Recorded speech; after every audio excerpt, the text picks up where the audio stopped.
We meet today to pay tribute to the Duke of Edinburgh, who has been at the side of Her Majesty, the Queen, for more than 7 decades, giving his unwavering support both as a husband and as a consort. Described by Her Majesty as my strength and my stay, for most of us, Prince Philip, the Duke of Edinburgh, has always been there, providing this nation with a reassuring presence.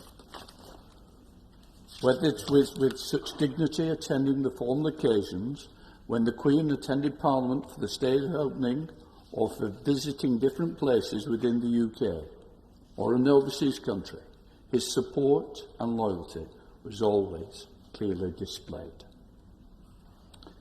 He was the longest-serving consort in history and the oldest partner of a serving monarch. He never let the Queen down.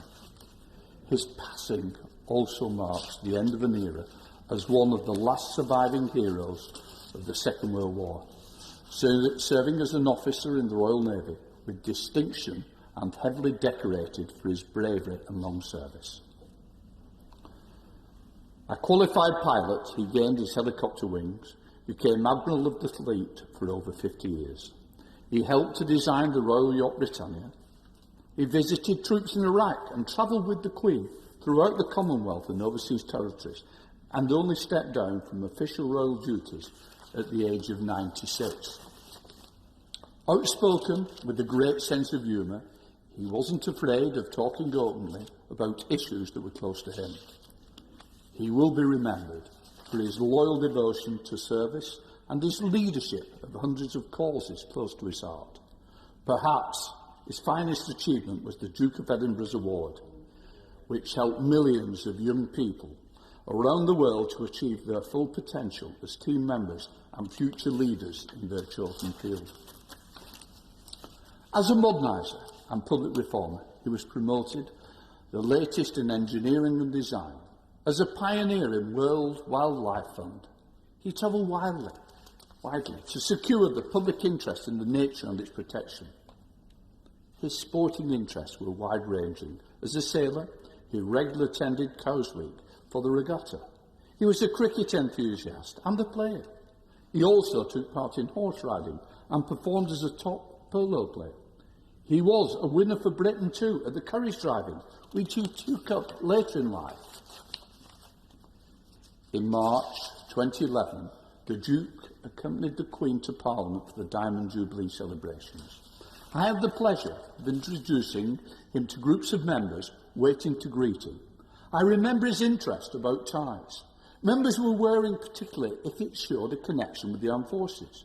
He also had a special ability to put people at ease. As we reflect on the life well lived, we should not forget the wide-ranging achievements of Prince Philip. The ambassador, the serviceman, the scientist, artist, naturalist, committee chairman, traveller, loyal supporter of the United Kingdom, the overseas territories and the Commonwealth. But we should always remember him as a family man, a devoted husband, a father, a grandfather, a great-grandfather. He was without doubt the father of the nation. He will surely be missed and impossible to replace. I now call the Prime Minister Boris Johnson. Mr. Speaker, I beg to move that an humble address be presented to Her Majesty, expressing the deepest sympathies of this House on the death of His Royal Highness, the Prince Philip, Duke of Edinburgh, and the heartfelt thanks of this House and this nation for his unfailing dedication to this country and the Commonwealth, exemplified in his distinguished service in the Royal Navy in the Second World War, his commitment to young people in setting up the Duke of Edinburgh's Award, a scheme which has touched the lives of millions across the globe, his early passionate commitment to the environment and his unstinting support to Your Majesty throughout his life. Mr. Speaker, it is fitting that on Saturday His Royal Highness the Duke of Edinburgh will be conveyed to his final resting place in a Land Rover which Prince Philip designed himself with a long wheelbase and capacious rear cabin, because that vehicle's unique and idiosyncratic silhouette reminds the world that he was above all a practical man who could take something very traditional, whether a machine or indeed a great national institution, and find a way by his own ingenuity to improve it, to adapt it for the 20th and the 21st century. That gift for innovation was apparent from his earliest career in the Navy. When he served in the Second World War, he was mentioned in dispatches for his alertness and appreciation of the situation during the Battle of Cape Matapan, and he played a crucial role in helping to sink 2 enemy cruisers. But it was later, during the invasion of Sicily, that he was especially remembered by his crewmates for what he did to save their own ship. In a moment of high danger, at night, when HMS Wallace was vulnerable to being blown up by enemy planes, he improvised a floating decoy, complete with fires to make it look like a stricken British vessel, so that the Wallace was able to slip away and the enemy took out the decoy. He was there at Tokyo Bay in 1945, barely 200 yards away from the Japanese surrender on the deck of USS Missouri. But he wasn't content just to watch history through his binoculars. It seems that he used the lull to get on with repainting the hull of HMS Whelp, and throughout his life, a life that was of necessity, wrapped from such a young age in symbol and ceremony, one can see that same instinct to look for what was most useful, for most practical, and what would take things forward. He was one of the first people in this country to use a mobile phone. In the 1970s, he was driving an electric taxi on the streets of London, the forerunner of the modern low-carbon fleet, and again, a vehicle of his own specifications. He wasn't content just to be a carriage driver. He played a large part in pioneering and codifying the sport of competitive carriage driving. And if it is true, Mr. Speaker, that carriage driving is not a mass participation sport, not yet, he had other novel ideas that touched the lives of millions, developed their character and confidence, their teamwork and self-reliance. It was amazing and instructive to listen on Friday to the Cabinet's tributes to the Duke and to hear how many of them were proud to say that they or their children had benefited from taking part in his Duke of Edinburgh award schemes. I will leave it to the House to speculate as to who claimed to have got a gold award and who got a bronze. But I believe those ministers spoke for millions around the world, across this country, who felt that the Duke had in some way touched their lives. People whose work he supported in the course of an astonishing 22,219 public engagements. People he encouraged, and people, yes, that he amused. It is true that he occasionally drove a coach and horses through the finer points of diplomatic protocol, and he coined a new word, dontopedology, for the experience of putting your foot in your mouth. And it is also true, Mr. Speaker, that amongst his more parliamentary expressions, he commented adversely on the French concept of breakfast. He told a British student in Papua New Guinea that he was lucky not to be eaten, and the people of the Cayman Islands that they were descended from pirates, and that he would like to go to Russia, except that, as he put it, the bastards murdered half my family. But, Mr. Speaker, the world did not hold it against him. On the contrary, they overwhelmingly understood that he was trying to break the ice, to get things moving, to get people laughing, and to forget their nerves.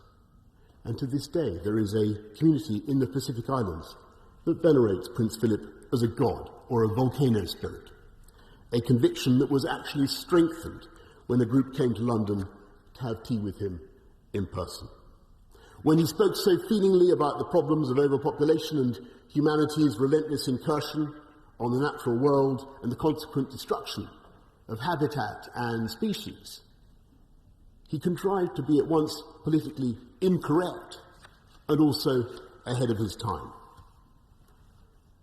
In a quite unparalleled career of advice and encouragement and support, he provided one particular service that I believe we in the House know in our hearts was the very greatest of all. In the constant love he gave to Her Majesty the Queen as her liege man of life and limb, in the words he spoke at the coronation, he sustained her throughout this extraordinary second Elizabethan age, now the longest reign of any monarch in our history. It was typical of him that in wooing Her Majesty, famously not short of a jewel or two, he offered jewellery of his own design. He dispensed with the footmen in powdered wigs.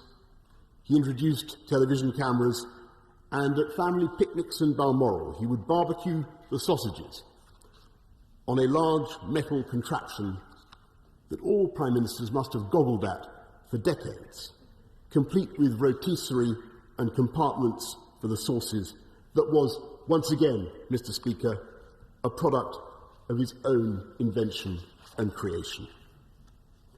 Indeed, as an advocate of skills and craft and science and technology, this country has had no royal champion to match him since Prince Albert, and I know that in due course the House and the country will want to consider a suitable memorial to Prince Philip. It is with that same spirit of innovation that, as co-gerent of the royal family, he shaped and protected the monarchy through all the vicissitudes of the last 7 decades, and helped to modernise and continually to adapt an institution that is above politics, that incarnates our history, and that is indisputably vital to the balance and happiness of our national life. By his tireless, unstinting service to the Queen, the Commonwealth, the armed forces, the environment, to millions of young people and not so young people around the world, and to countless other causes, he gave us, and he gives us all, a model of selflessness and of putting others before ourselves. And though I suspect, Mr. Speaker, that he might be embarrassed or even faintly exasperated to receive these tributes, he made this country a better place, and for that he will be remembered with gratitude and with fondness for generations to come. The question is that the humble address be presented to Her Majesty as on the order paper. I now call the Leader of the Opposition, the Right Honourable Keir Starmer. Thank you, Mr. Speaker. In supporting the humble address, I'd like to echo the remarks made by the Prime Minister, and on behalf of my own party, to come together today in appreciation of a life well lived, a life of service and of duty, a life that shaped modern Britain and provided much-needed stability to our national story. My thoughts, first and foremost, are with Her Majesty the Queen and the royal family. Prince Philip was a man of many titles: Duke of Edinburgh, Lord High Admiral, a Royal Commander, Baron of Greenwich. But above all, he was a much-loved father, grandfather and great-grandfather. To Her Majesty the Queen, he was not only her beloved husband, he was, in her words, her strength and stay for 7 decades. So it's right that today this House and the country comes together to pay tribute not just to a man, but to the virtues he personified. and to his ceaseless optimism about the country Britain can be and what the British people can achieve. The life of Prince Philip was extraordinary, lived in a century on fast forward, a time that saw World War, a Cold War, the fall of empire, 20 prime ministers, the invention of the television, the internet, artificial intelligence, and technology so extraordinary it might have seemed to a lesser person as if from another world. Throughout that time, the monarchy has been the one institution for which the faith of the British people has never faltered. And as we've seen once again in recent days, the royal family has a connection with the British people that runs as deep today as it did when Philip Mountbatten married the then Princess Elisabeth in 1947. That is not by chance. It reflects the quiet virtues, the discipline, and the sacrifices we commemorate today. My own connection to the Duke of Edinburgh began long before I entered this place. Like millions of other children, aged 14, I started the Duke of Edinburgh Award Scheme, the DAV, as we called it. My first activity was to volunteer at a local mental health hospital, where, unbeknown to me at the time, my late granddad would later be admitted. And my final activity was wandering around Dartmoor in a small team with a compass and a map in the pouring rain, frantically trying to find our way. Mr. Speaker, if that doesn't prepare you for coming into politics, nothing will. And in recent days, I've been struck by the countless stories of lives turned around by the DAV Awards. Young people who found their confidence and found their way. This was summed up by a 14-year-old girl who said, on passing her Bronze Award, that she felt, I can do anything now. The DAV now covers 130 countries and has helped millions of people around the world. It is perhaps the best symbol of the Duke's global legacy. He was, of course, also patron to more than 800 charities and organisations. He was the first president of the World Wildlife Fund. He was the patron of the British Heart Foundation. He was president of BAFTA, and he was Chancellor of the Universities of Cambridge, Edinburgh, Salford and Wales. He carried out, as has already been said, staggering more than 22,000 solo engagements and countless others alongside Her Majesty the Queen. The Duke will also be remembered for his unstinting support of our armed forces. It was in Dartmouth in 1940 that he graduated as a naval cadet and, as the Prime Minister has described, went on to a distinguished naval career. Today, Mr. Speaker, the British Armed Forces mourn one of their greatest champions. The Duke was a funny, engaging, warm and loving man. He loved to paint. His work has been described characteristically as totally direct, no hanging about, strong colours, vigorous brushstrokes. He was also a great lover of political cartoons, and not something the Prime Minister and I can say that often. Although I saw a cartoon this weekend that I think captured this moment of national and personal loss perfectly. It depicted Her Majesty, dressed in black, looking back at her shadow and seeing the Duke standing there, as ever at her side, attentive and holding her hand. Mr. Speaker, Britain will not be the same in his absence. For most of us, there's never been a time when the Duke of Edinburgh was not present. At every stage of our national story, for the last 7 decades, he's been there, a symbol of the nation we hope to be at our best, a source of stability, a rock. Her Majesty once said, "Grief is the price we pay for love." The Duke loved this country, and Britain loved him in return. That is why we grieve today. But we must also celebrate him. A life lived in strong and vigorous brushstrokes, like his painting. And we offer up this tribute to the Duke of Edinburgh for a lifetime of public service, the Gold Award. Thank you, Mr. Speaker. I now call the Father of the House, Sir Peter Bottomley. Prince Philip, I think, would have laughed at the Leader of the Opposition's jest about finding a compass and comparing it with politics. The Leader of the Opposition, following the Prime Minister's efficient speech, also spoke about the titles that the Duke of Edinburgh held. One was the Maharaja of Not Very Much.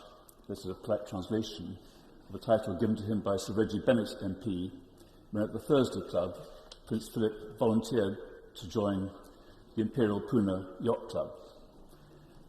I'll return to that later if I may. There have been fair and full tributes in many of our papers, and I pay tribute to journalists who, from a standing start, have managed to go on providing interesting reading. And I mention, not as the best, but as one of the most recent, Alice Thompson and Libby Purvis in today's Times newspapers are good. And for those who think that only the House of Commons is having this, the House of Lords have also had some really good speeches, including those by, to mention just a few, Lord Boyce, Lord Allardyce, Lord Janvrin and Lord Delakia. I hope that what we say here will be of interest to those who pay attention to the proceedings in Parliament. In your House, Mr. Speaker, Prince Charles observed to George Thomas, then later Lord Tonopandry, that if the Duke of Edinburgh or he never said anything interesting, they were accused of being dull. If they weren't dull, they were accused of being controversial. Each of them was willing to lead on issues that weren't already fashionable or dominant among popular concerns. In 1952, on the death of his father-in-law, Prince Philip became patron of the Industrial Society, which followed on from the Duke of York camps. That then developed number 3 Carlton House Terrace for a time called Peter Runge House. It's now known as Prince Philip House. It's the headquarters of the Royal Academy of Engineering. And it was in developing the Fellowship of Engineers and later the Royal Academy that Prince Philip managed to give attention and pay tribute to the successful endeavours of many people who should be regarded as important as those who studied economics, politics, or the classics. Prince Philip was guest of honour at the Taxi Charity's 1979 visit to Worthing, and with Her Majesty the Queen at Darrington High School in 1999, he met all kinds of members of the community, the kind of engagement which matters a lot in each of our constituencies. We remember they did it in all constituencies all over the country. I referred to Reggie Bennett. He is quoted as saying that the Imperial Puna Yacht Club had 25 really excellent sailing members and that Prince Philip was an honorary member, which was a backhanded compliment to one of the best sailors around. Prince Philip, and I'm going to conclude with this, but it's quite a long quotation, in the foreword to the book of the club's history, wrote, "It's true that all the members are serious yachtsmen, in the sense they're rather good at it. What's equally important is they all share a keen appreciation of the value of anti-seriousness. If you can bring yourself to read this book from cover to cover, you'll be in a position to judge for yourself whether or not life can be significantly improved by not taking it too seriously all the time." We now come to Ian Blackford, the leader of the SNP. Ian Blackford. Thank you, Mr. Speaker, and let me begin by echoing the warm and thoughtful words of the Prime Minister and the Leader of the Opposition, and indeed the Father of the House that have spoken before me. Since the news emerged last Friday of Prince Philip's death, the time since has been filled with genuine sorrow right across these islands. For myself and for people throughout Scotland, my thoughts and prayers remain with the entire royal family, but most especially with Her Majesty the Queen. Because I think for most people, the response and the reaction has been very simple and purely human. We collectively grieve for a wife who has lost her husband, a mother who has lost her life partner and her constant companion after a remarkable 73 years of marriage. In the past few days, across our institutions and across the media, there has been a very public marking and mourning of the passing of the Duke of Edinburgh. These tributes indeed have come from every corner of the world. I'm very conscious, though, that this scale of public commemoration doesn't diminish the depth of private grief. Because at the very heart of this is a family grieving the loss of a beloved husband, a father, a grandfather and great-grandfather, a man who was at the very centre of their family life. As with every death, following the funeral, that loss and absence will be felt all the more. It is right that we seek to remember and respect that loss and the need for private mourning in the days, weeks and months ahead. Mr. Speaker, when it comes to reflecting on the life of Prince Philip, there is no shortage of material. His was a remarkable life, packed full of experience and involvement spanning across diverse communities and continents.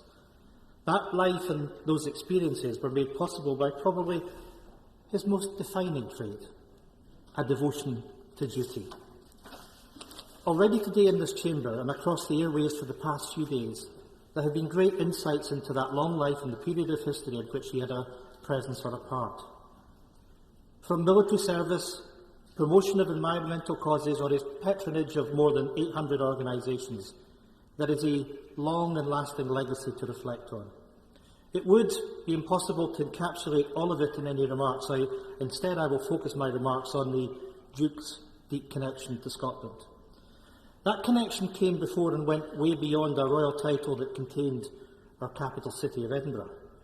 It was a connection that stretched right across his entire life, from childhood to old age. As a child, he attended school at Gordonston, and it was there that he established many of his interests and hobbies that would stay with him. In those early years, he made his mark as an athlete in cricket and in hockey, captaining the school teams and becoming head of the school. And the Duke's love of the sea first found its spark in Scotland, where he frequently went on school trips, sailing around the coast of Scotland. His affection for his time at Gordonston is obviously demonstrated by the fact that he sent all his sons there in later years. He also remained a regular visitor, most recently in 2014, to mark Gordonston's 80th anniversary. That link with Scotland and the Highlands only grew and deepened after his marriage to Queen Elisabeth. The love they have for Balmoral Castle has been evident for years, and their presence there each summer now part of the fabric of that local community. Whether it was his attendance at the Braemar Gathering, a Highland tradition that has been ongoing for the best part of 900 years, or his presence at Cratty Kirk, Balmoral became an enduring part of their life together. Despite his ailing health, it is very telling that he still made the effort to make his final journey to Balmoral as recently as last August. Mr. Speaker, I suspect for many people the most memorable and impactful legacy that Prince Philip leaves is the scheme that he lent his title to the Duke of Edinburgh Awards. Once again, the Scottish connection with this scheme couldn't be clearer. It was inspired by the Murray Badge created by Dr. Kurt Hahn, the founder of Gordonston, with the intention of giving a sense of responsibility. Those tasks in the scheme, from volunteering, outdoor expeditions and personal development, have helped community and educational organisations for generations. Since its establishment in 1956, it is truly incredible to reflect that more than 6 million people have undertaken the Duke of Edinburgh Award in the UK since its inception. But its reach didn't stop there, with more than 130 countries participating in the international award across the globe. The Duke was a very hands-on patron, and he personally attended the scheme's award ceremonies, presenting his 500th Gold Award in 2013 at St James's Palace. That emphasis and commitment that Prince Philip placed in the value of education was the mainstay of his life. The Duke was appointed Chancellor of the University of Edinburgh in 1953 and served in that role for almost 60 years. During that long period, he took a particularly keen interest in scientific development and was a regular at graduation ceremonies. He only retired in 2010, and I know that the staff and students at the university also valued the role and the time he willingly gave. Mr. Speaker, it has also been noted in recent days that Prince Philip took a keen interest in Scottish architecture. There are very memorable photographs circulating of when the Prince joined the Queen to open the Forth Road Bridge in 1964. They were the first people to cross the link between the Kingdom of Fife and that great city of Edinburgh. And that enduring interest with the Forth crossing was replicated some 50 years later when he made a private visit to see the construction of the Queensferry crossing. Once again, alongside the Queen, they became the first people to cross the new bridge after it officially opened in 2017. Now, I know that political campaigning remains suspended, but I'm sure that members opposite will forgive me for saying that I'm pretty sure that Prince Philip would have appreciated that the bridge was delivered on time and under budget. Mr. Speaker, perhaps people's most lasting memories of the Duke were the informality he often brought to very formal occasions. Throughout the years, I think it's fair to say that he wasn't a man for drizzling honey on his words. That trait equally applied to the advice he gave, and there is one memorable piece of advice he gave on the length of speeches, which I dare say some members might even think applies to myself. When it came to the length of a speech, he advised, "What the backside cannot endure, the brain cannot absorb." With that timeless piece of advice from the Duke of Edinburgh, I shall bring my remarks to a close. In doing so, though, I again convey the condolences of myself, of my party and the people right across Scotland to the Queen and to the entire royal family. By any standard, by any measure, Prince Philip's lived a long, energetic and full life. May he now rest in peace. Right Honourable Theresa May. Thank you, Mr. Speaker, and I join with the Prime Minister and everyone across this House in sending my heartfelt condolences to Her Majesty the Queen on the death of His Royal Highness the Prince Philip, and our thoughts and prayers are with Her Majesty and the whole royal family. There have been many tributes in recent days to Prince Philip, some from those who knew him well, some from those who'd barely met him, some from those who'd never met him, but whose lives he had touched. I had the privilege of meeting him and having a number of conversations with him.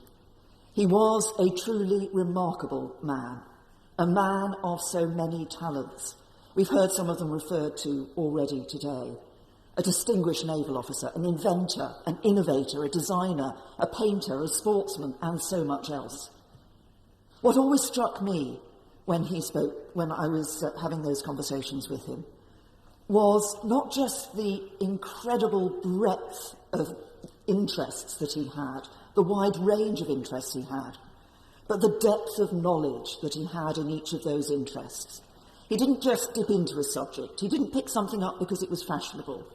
He was deeply interested, he cared, and he understood the importance of getting to know the issues that he was involved in. He was indeed a man ahead of his time, particularly in the areas of the environment and conservation. But that wasn't a passing whim.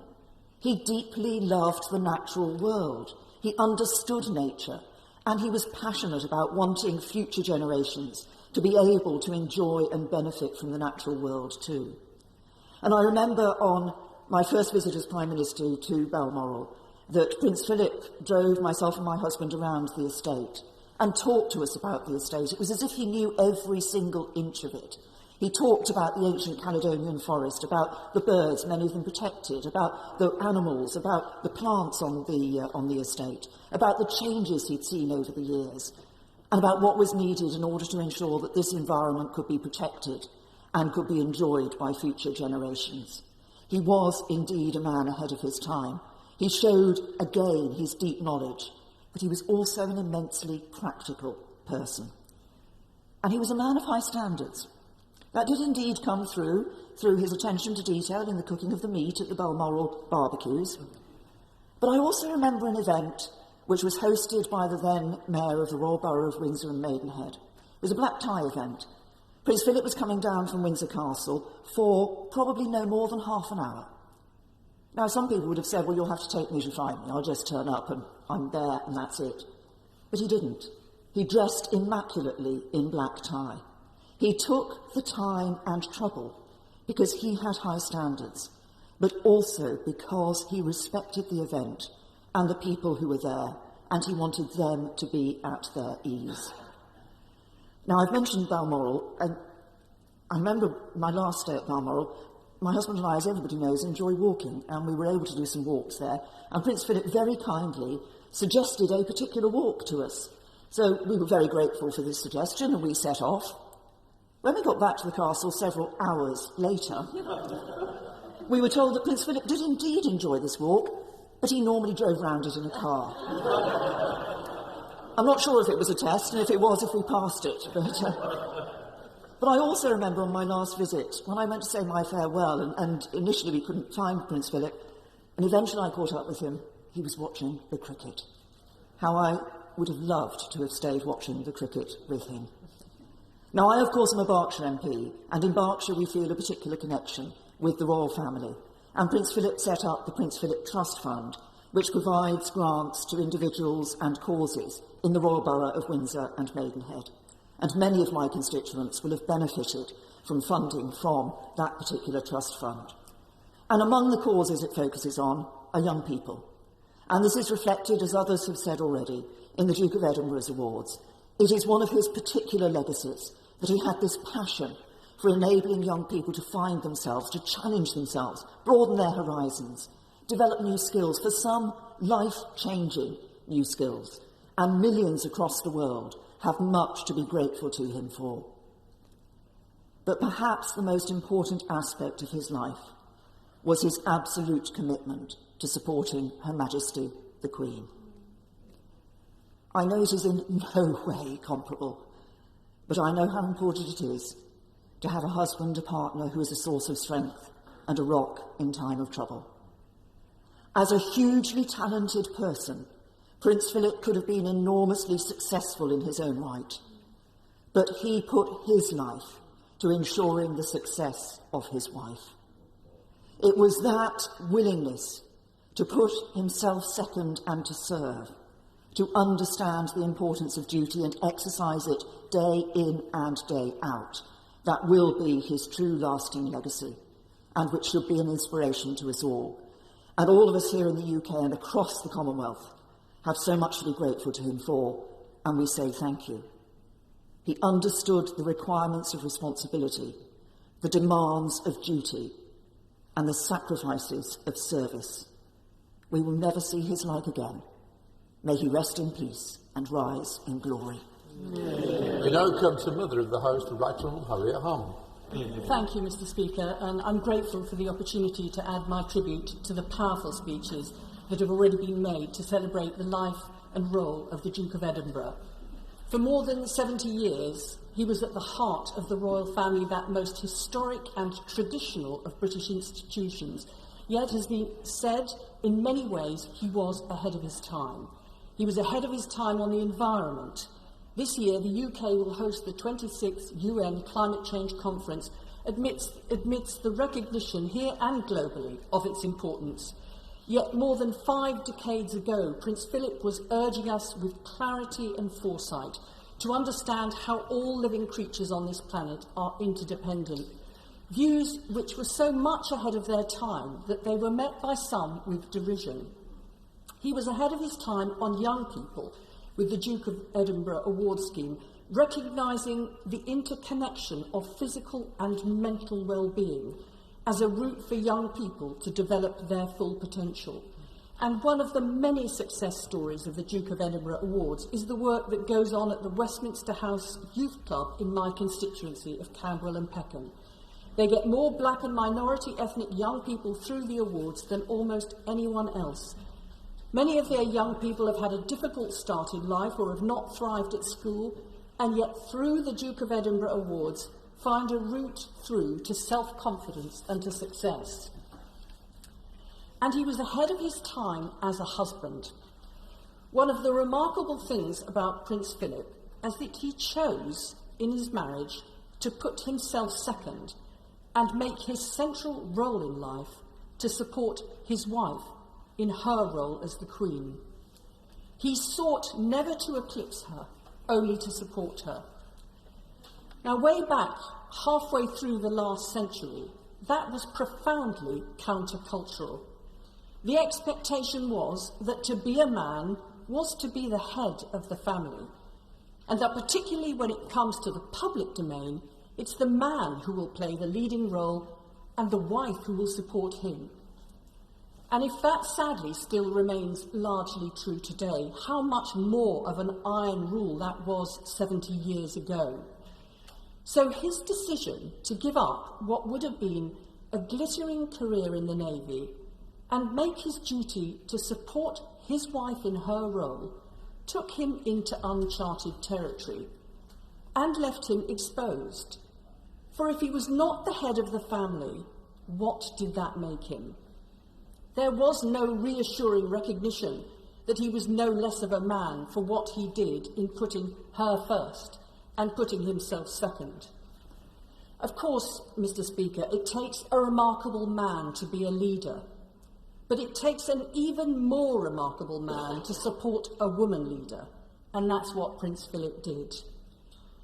When we hear the Queen speak, we know that she always weighs her words carefully. And what she said at their golden wedding anniversary in 1997 was that Prince Philip had, quite simply, been my strength and stay all these years. So what a loss it is for her to lose that husband, that partner, her liege man of life and limb.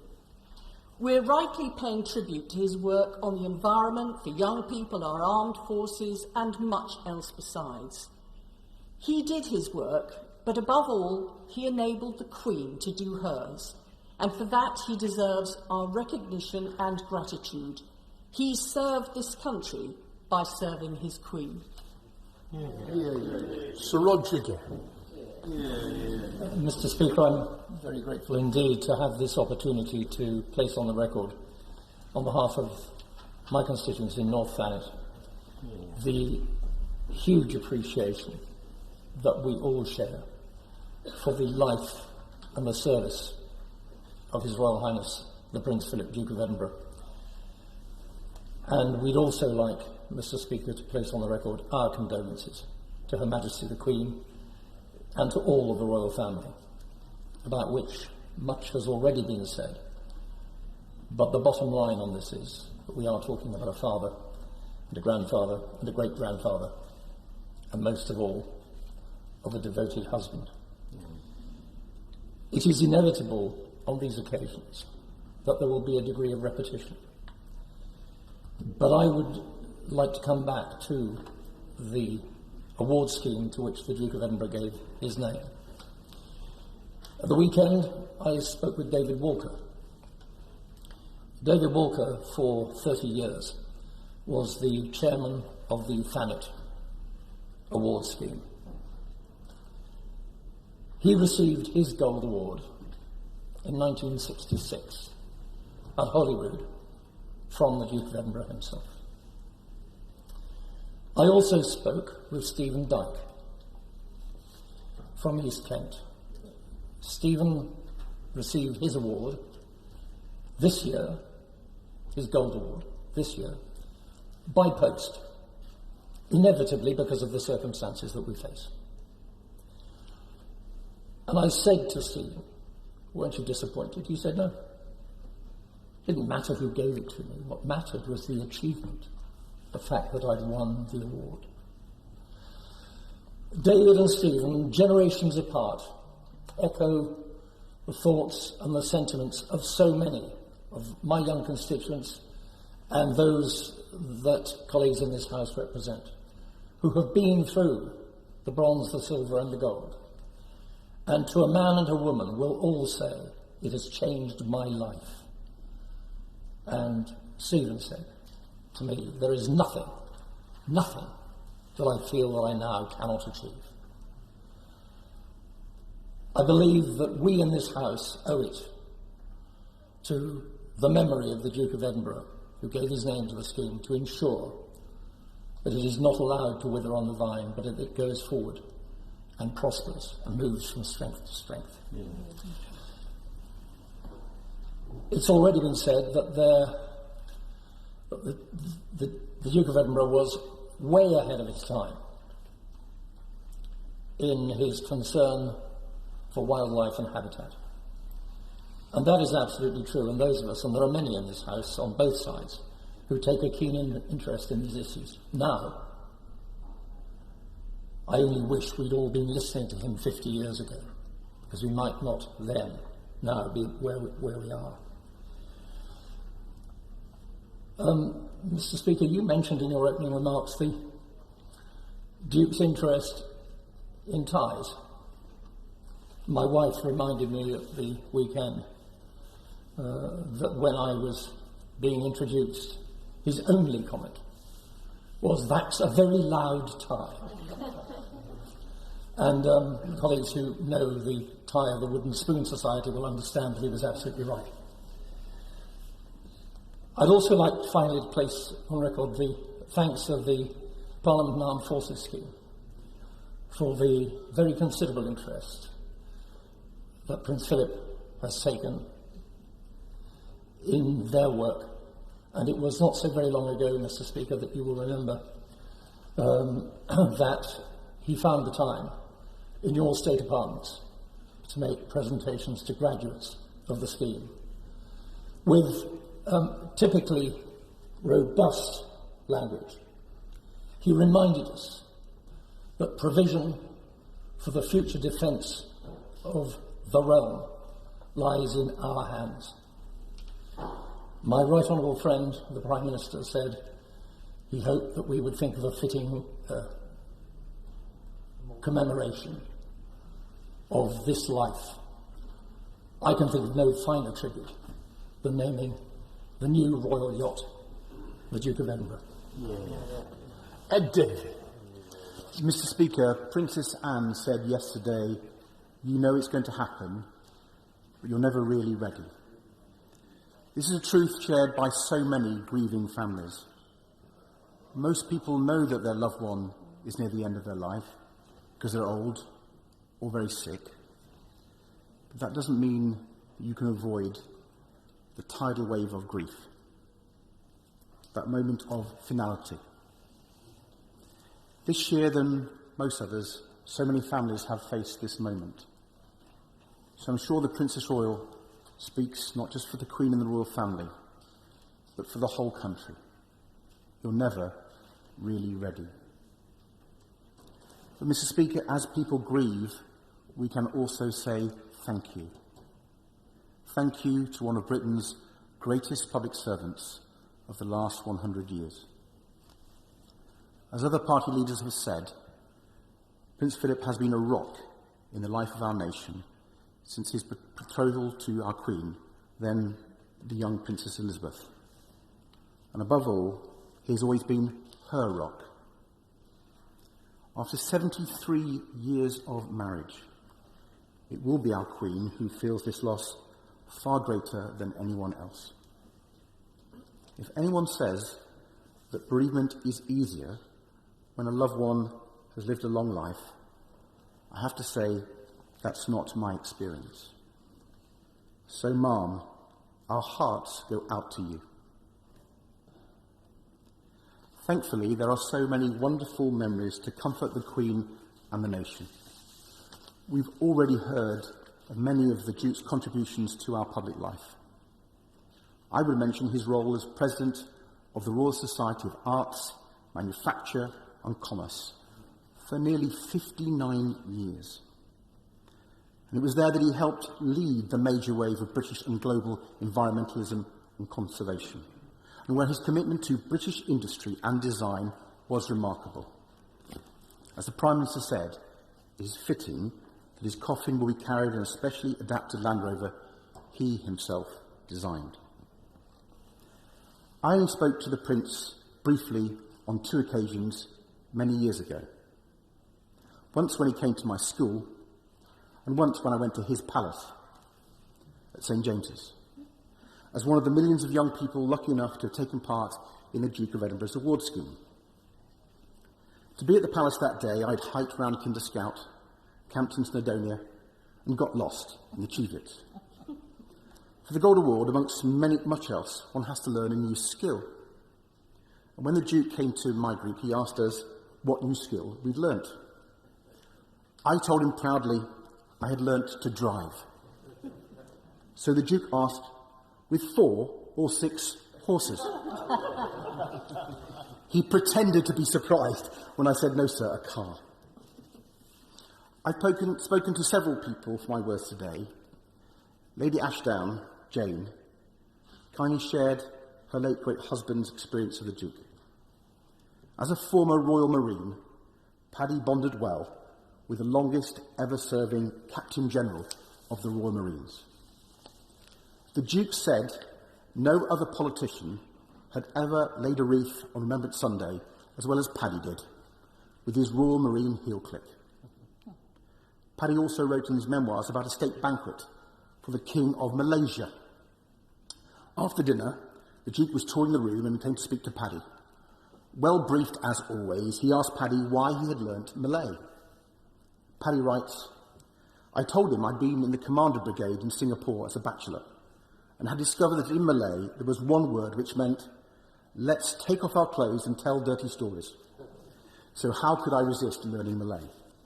The Duke roared with laughter and followed up with some pretty salty jokes, including a very fruity one about wanting a pea in China.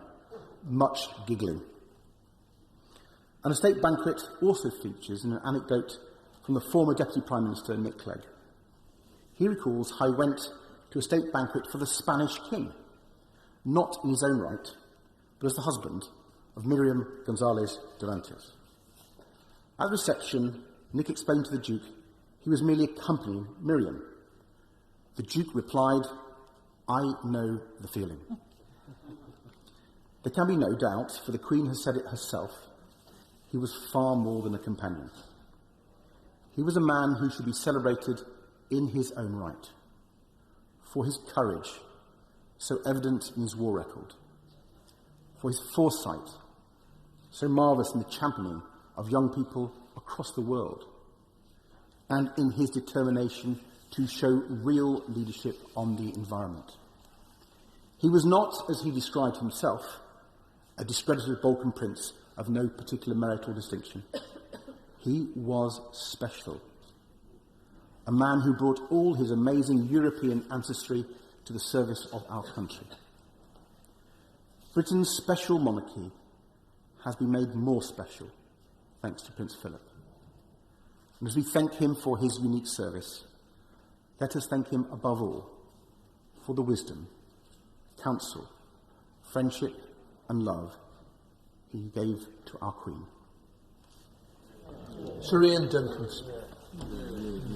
Mr. Speaker, I rise to present my condolences to Her Majesty the Queen on the death of her liege man of life and limb, who was her husband, a father, grandfather, great-grandfather, and a remarkable man. He was talented in his own right, as we have heard and read so much in the last few days. Many things, actually, that I suspect many of us had no idea that he did. I try to paint, and I understand what it is to be described as adequate. But I have to tell anybody that doesn't paint yet that they've something to discover, and that even getting the right colours in the right place at the right time is, as far as I'm concerned, brilliant. But to discover that he had all these elements and all these talents and did so many things, not just innovative, designing his own machinery, but just that intelligence, that drive, and that leadership. From the armed forces through hundreds of charities, so many thousands of public events, he added much distinction throughout. He did distinction to all that he did, even if it was telling business leaders to pull their fingers out. But it was quite clear the UK needed business leaders that actually led and actually produced something that people wanted to buy. He was quick to spot that that was what was missing, not the people that were working in the businesses, but the people that were not leading them properly. And that was considered quite outrageous. But there was a huge, the thing that struck me, Mr. Speaker, has been the huge fondness that is, the outpourings of fondness that have come over the last few days. I didn't expect quite that level of fondness, because I thought by now, for many of new generations, they would not recognise some of the things that he had done or even understood. But their fondness and their sense, really, of who he was is quite interesting. And I think, in a way, Mr. Speaker, I would like to reflect on the fact that I think, in a way, there was something else that he represents. He represents the passing, finally, of the greatest generation. That generation that was prepared to sacrifice everything, so that the rest of us could live in peace and prosperity. They didn't ask any questions, and what defined them so much, and I think defined him in a way, was this sense of duty, an obliging sense of service, no matter what the request was or command, that they were uncomplaining, or as the Duke of Edinburgh would say, they never bellyached, and they were always understated, never complained. My father's generation, you can hardly ever hear them say a word about what they went through. They just shrugged, never complained about their illnesses or their war wounds, and just got on with life. Well, he was very much a representative of that remarkable generation, as is, of course, Her Majesty the Queen. But the one area I wanted to remark on was that generation had this incredible sense of humour in the most difficult and appalling times.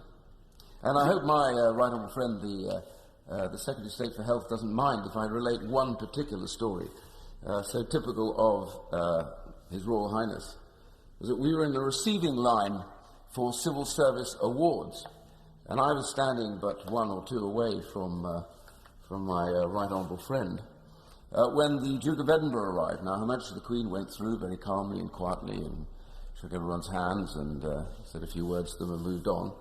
He came through just behind her, and as he was getting to my right honourable friend, asking people what they did, he asked him, "What do you do?" And he boldly announced, this is some years ago, that he had just been put in charge of nuclear submarines. But, he said, smiling, "I don't know anything at all about them, Your Royal Highness." Whereupon he guffawed immediately and said, "How typical! Typical of politicians! In charge of something and not a single clue about it," he said, roared with laughter and walked on. Everybody else complete and utter silence. He asked me what I did, and I said, "Sir, nothing that important." And we moved on, which had the merit of being true. I have to say, Mr. Speaker, he was straight and very funny. And that's a key element to this. In this generation, I wonder what he thought about social media, where everybody complains or bellyaches the whole time about everything, about each other, often rudely and arrogantly, something that he would have considered, I think, in that generation, would have considered appalling.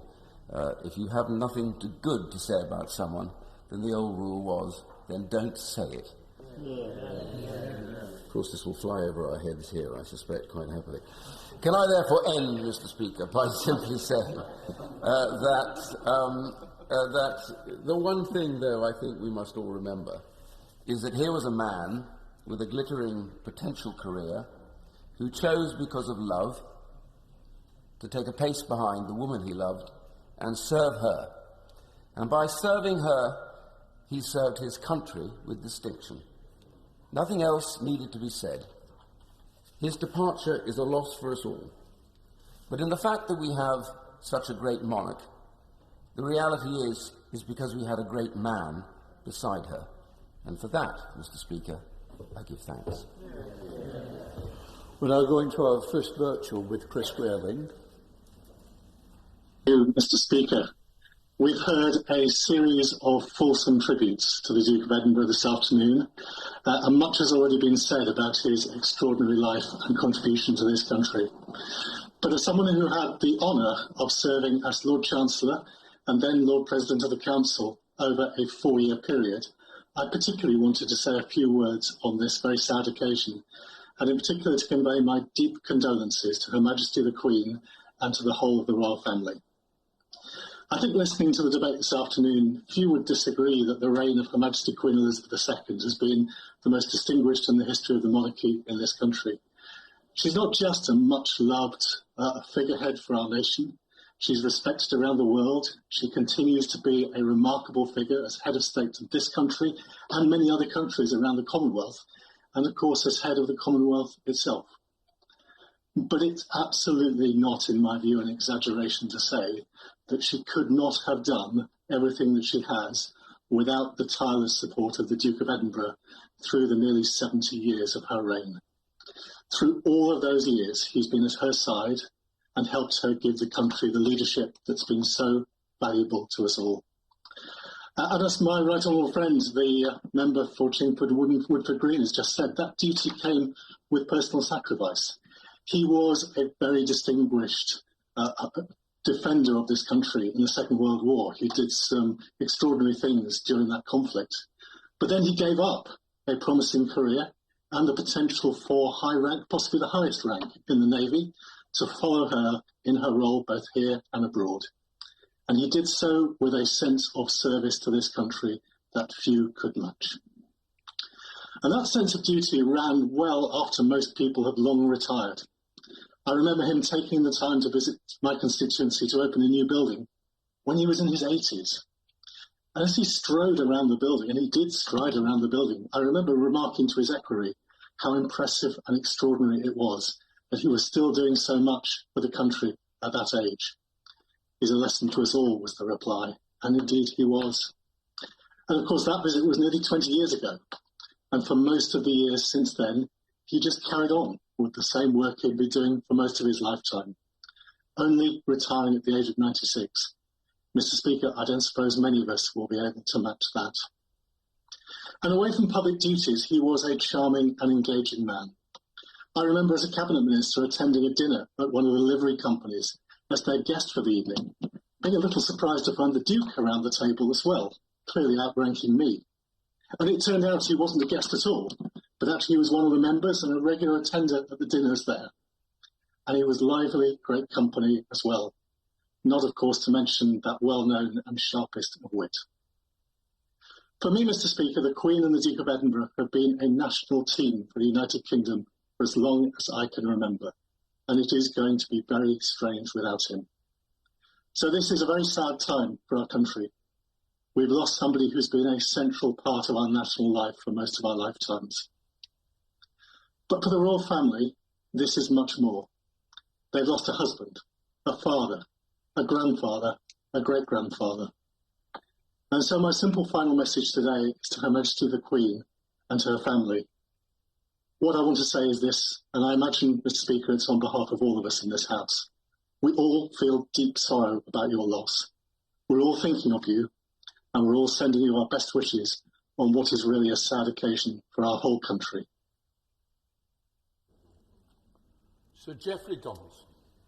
Thank you very much, Mr. Speaker, and on behalf of the Democratic Unionist Party and the people in Northern Ireland that we have the privilege to represent, may I convey our sincere sympathy to Her Majesty the Queen and to the entire royal family on the sad passing of His Royal Highness the Prince Philip, a devoted husband and much-loved father, grandfather and great-grandfather, and indeed, Mr. Speaker, a father figure for our nation.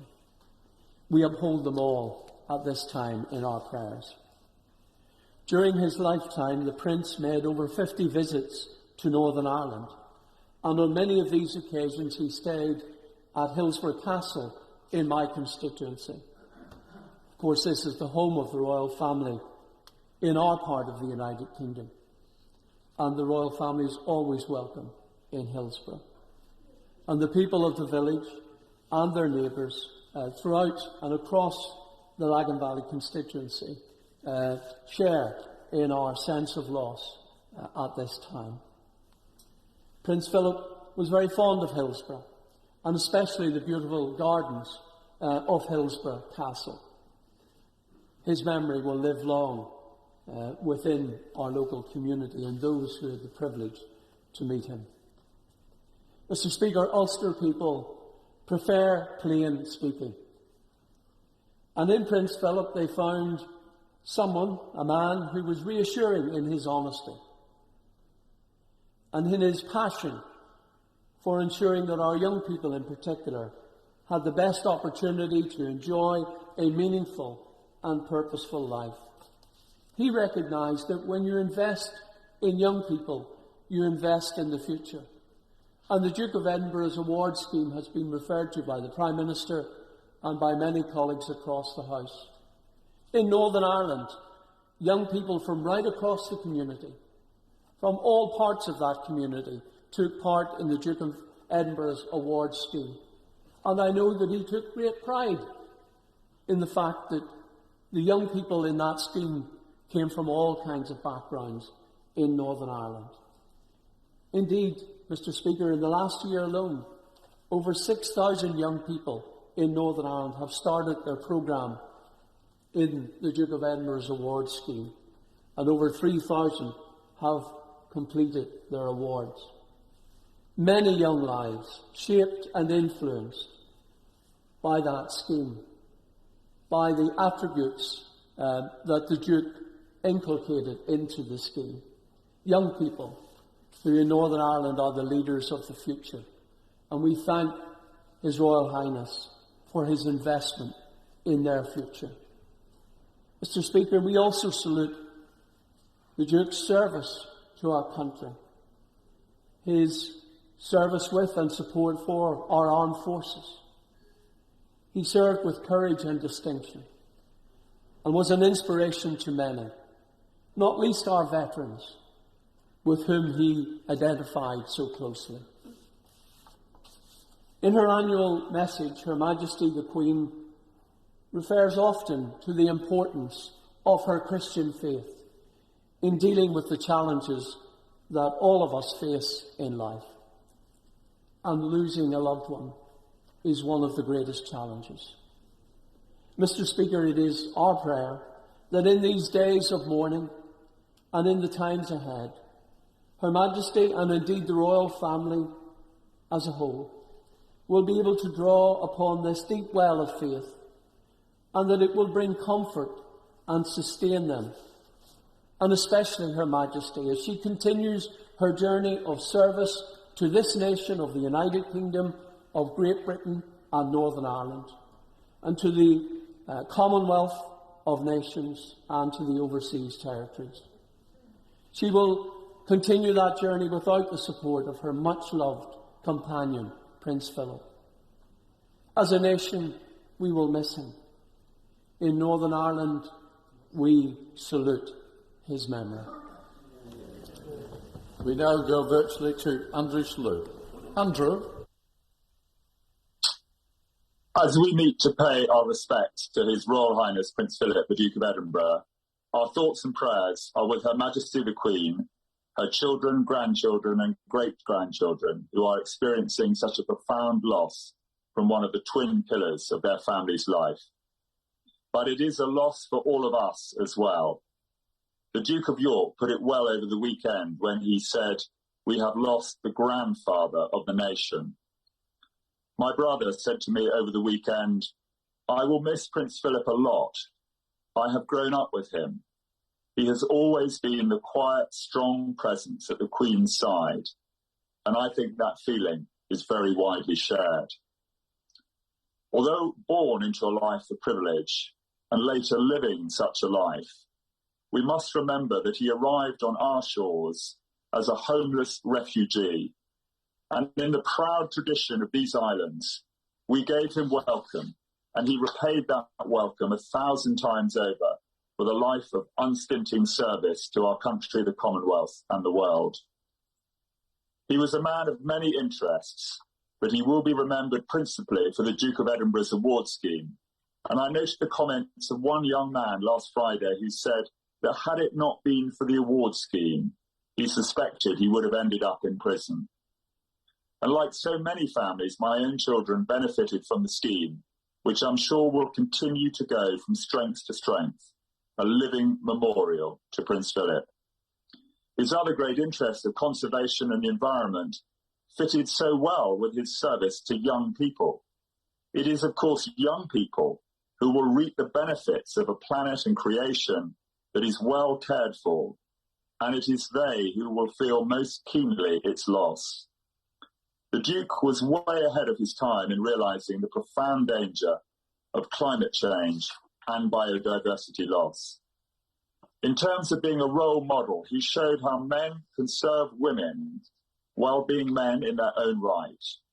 And never have such role models like this been needed more as we continue to learn of unacceptable behaviour by men towards women.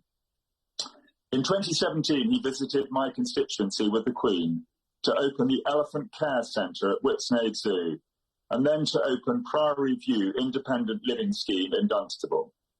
And as Councillor Carol Hegley, portfolio holder for adult social care at Central Bedfordshire Council, who showed him round, said of him, "I saw his warm and friendly manner, his unique humour, and the way that he made people feel at ease, talking to many guests as he toured the building. At the end of the visit, he received a gift from the oldest resident at Priory View, who was a good few years younger than the Duke himself.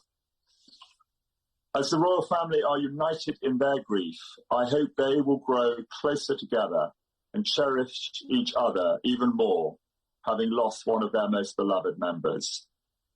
His marriage to the Queen was built on deep love and a shared Christian faith, which, as we have heard from many bishops and clergy, was living and real. And it is for that reason that we can ask with confidence that he rest in peace and rise in glory. He had an assurance that death was not the end, and it is the Queen and her family that we must continue to support in their grief.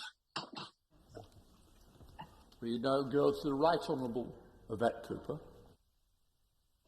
Thank you, Mr. Speaker. I join speakers from across the House and from across the country in paying tributes and respects to His Royal Highness Prince Philip, the Duke of Edinburgh, and also conveying heartfelt sympathies and condolences from all our constituents, from people across Normanton, Pontefract, Castleford and Nottingley, to Her Majesty the Queen, and to all the royal family, to all Prince Philip's friends and family who are grieving now.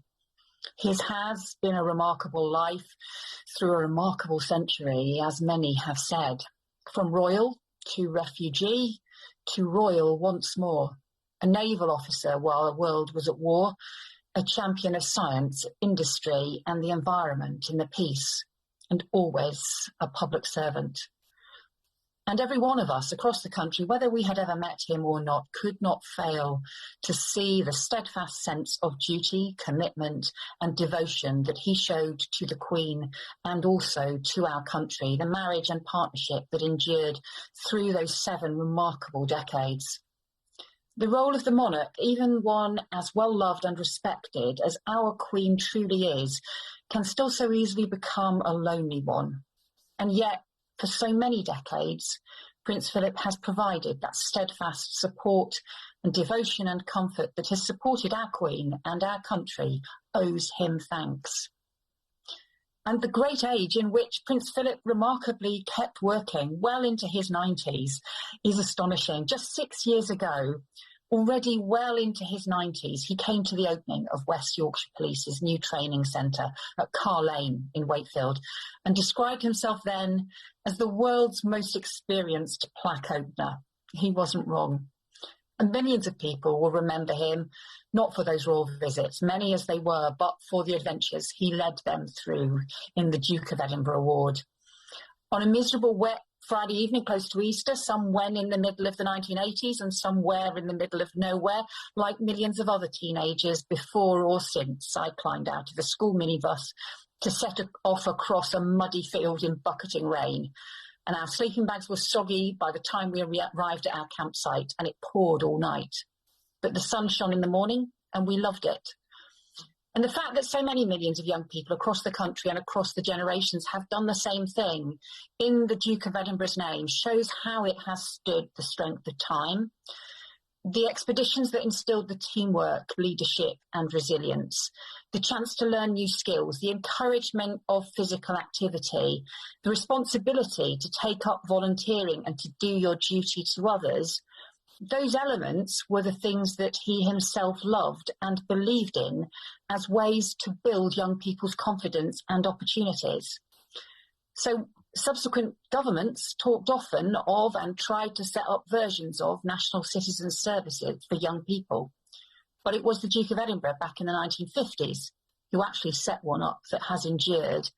and one that's reached out, that a quarter of the young people who started the scheme last year faced some kind of financial hardship or needed support. The fact that so many young people from all corners of the country have had the chance to take part. Students in Normanton, Pontefract, Castleford and Nottingley today. And experiences that New College Pontefract students have described as bringing them great pride and teaching them about dedication, hard work and the way it builds confidence. Prince Philip has resisted the Duke of Edinburgh scheme being seen as his legacy. No, he said, it's there for people to use. And yet it feels more important, with more potential and significance now on its passing, even than it did over 60 years ago.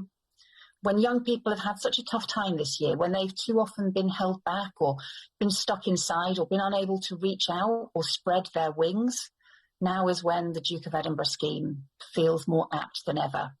It is a great legacy, and we now must make sure it keeps reaching more and more young people so he can keep reaching new generations, just as Prince Philip did for all of us. Let us go across to the Right Honourable Maria Miller. Maria. Thank you, Mr. Speaker, and I'm very grateful for the opportunity to send deepest condolences on behalf of myself and my constituents here in Basingstoke to Her Majesty the Queen on the death of His Royal Highness the Duke of Edinburgh, and to send deepest sympathy to the whole of the royal family. The Duke of Edinburgh's life was a life of public service through his military service, through his patronage of hundreds of charities and community organisations, and of course in his very, very clear service over more than 7 decades in support of Her Majesty the Queen. His Royal Highness was quite simply part of all our lives over the past 7 decades.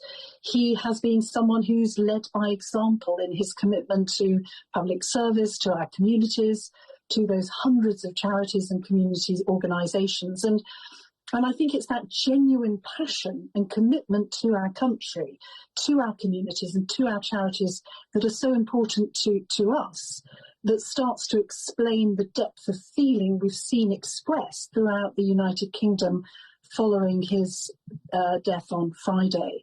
And that serious commitment was, however, I think, Mr. Speaker, coupled with a serious sense of humour, something that we've heard about in earlier tributes today. And I had a small insight into that when I met His Royal Highness on a more informal occasions, particularly when my daughter and I met Prince Philip a few years ago at a Buckingham Palace garden party. Now, my daughter had just taken her A-levels, and after vigorously shaking our hands, Prince Philip made it very clear that he was incredulous that any 18-year-old would want to spend their time meeting a pensioner rather than being off travelling in the Far East.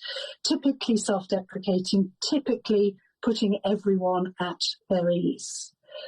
Here in Hampshire, tributes have been led by both our Lord Lieutenant Nigel Atkins and also in Basingstoke by our Mayor Diane Taylor. And our flags are flown at half-mast, our floral tributes have been laid, and very heartfelt tributes made to the contribution that Prince Philip has made over so many years. And indeed, memories of his visits to Hampshire, particularly when he opened the Milestones Museum in Basingstoke town.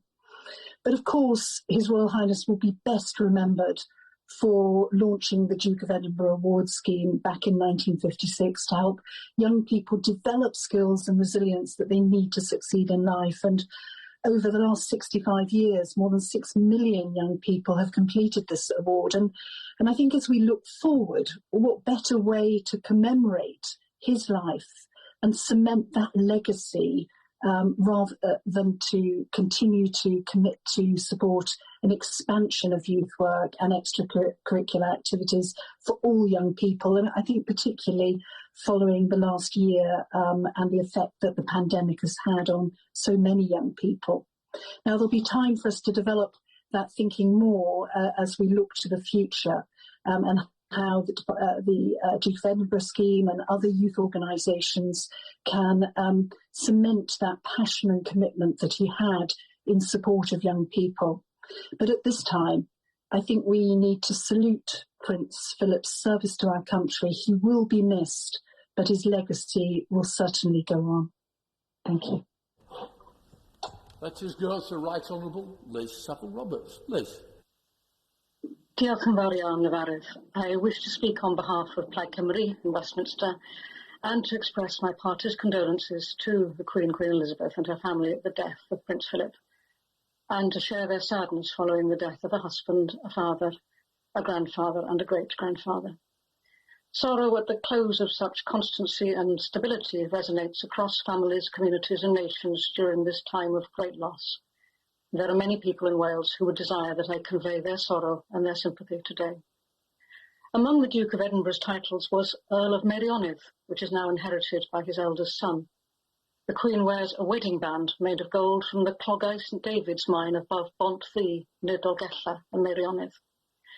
Prince Philip was stationed as an instructor of naval ratings at HMS Glendower near Pwllheli during the Second World War. The Navy camp became one of Billy Butlin's holiday camps after the war, which the Duke and the Queen toured in an open-top Land Rover during a later visit. I too would like to mention particularly the Duke of Edinburgh's contribution to the promotion of outdoor education for young people, and how he was influenced by the pioneering educator, Kurt Hahn, initially during the Prince's own schooling at Gordonstoun in Scotland, and then with the establishment of the first Outward Bound Centre in Aberdyfi, Meirionydd in 1941. This led in turn to the principles that continue to underpin the Duke of Edinburgh's awards and which have enriched the lives of millions of young people. These four pillars of principles are physical fitness, craftsmanship, self-reliance and compassion, and they are reflected in Wales's educational initiatives, from the International Baccalaureate at Atlantic College to the principles which inform the nation's public curriculum. To close, I'd like to say in Welsh, pob cydymdeimlad a'r teulu brenhinol yn ei galar, ac a phob teulu sy'n galaru am anwyliad eleni. Boed iddyn nhw oll, hino, mewn perffaith hedd. Thank you very much. Let us go to the Right Honourable Mel Stride. Mel. Thank you, Mr. Speaker. Today's tributes have demonstrated that there are few who have lived a life as full as that of Prince Philip, Duke of Edinburgh. There are even fewer who have dedicated their life to the service of our country with such resolution and unwavering commitment. His was a long life that saw early service in the Navy in the Second World War, where he served with distinction within both the Mediterranean and Pacific fleets. But before that, he graduated as best in class as a naval cadet at the Royal Naval College in Dartmouth, something of which we in Devon are particularly proud.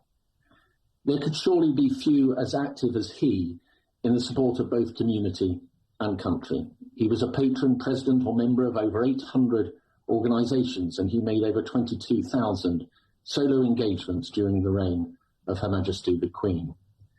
It was not until the age of 96 that he retired from royal duties. He truly did fill Kipling's unforgiving minute with 60 seconds of distance run.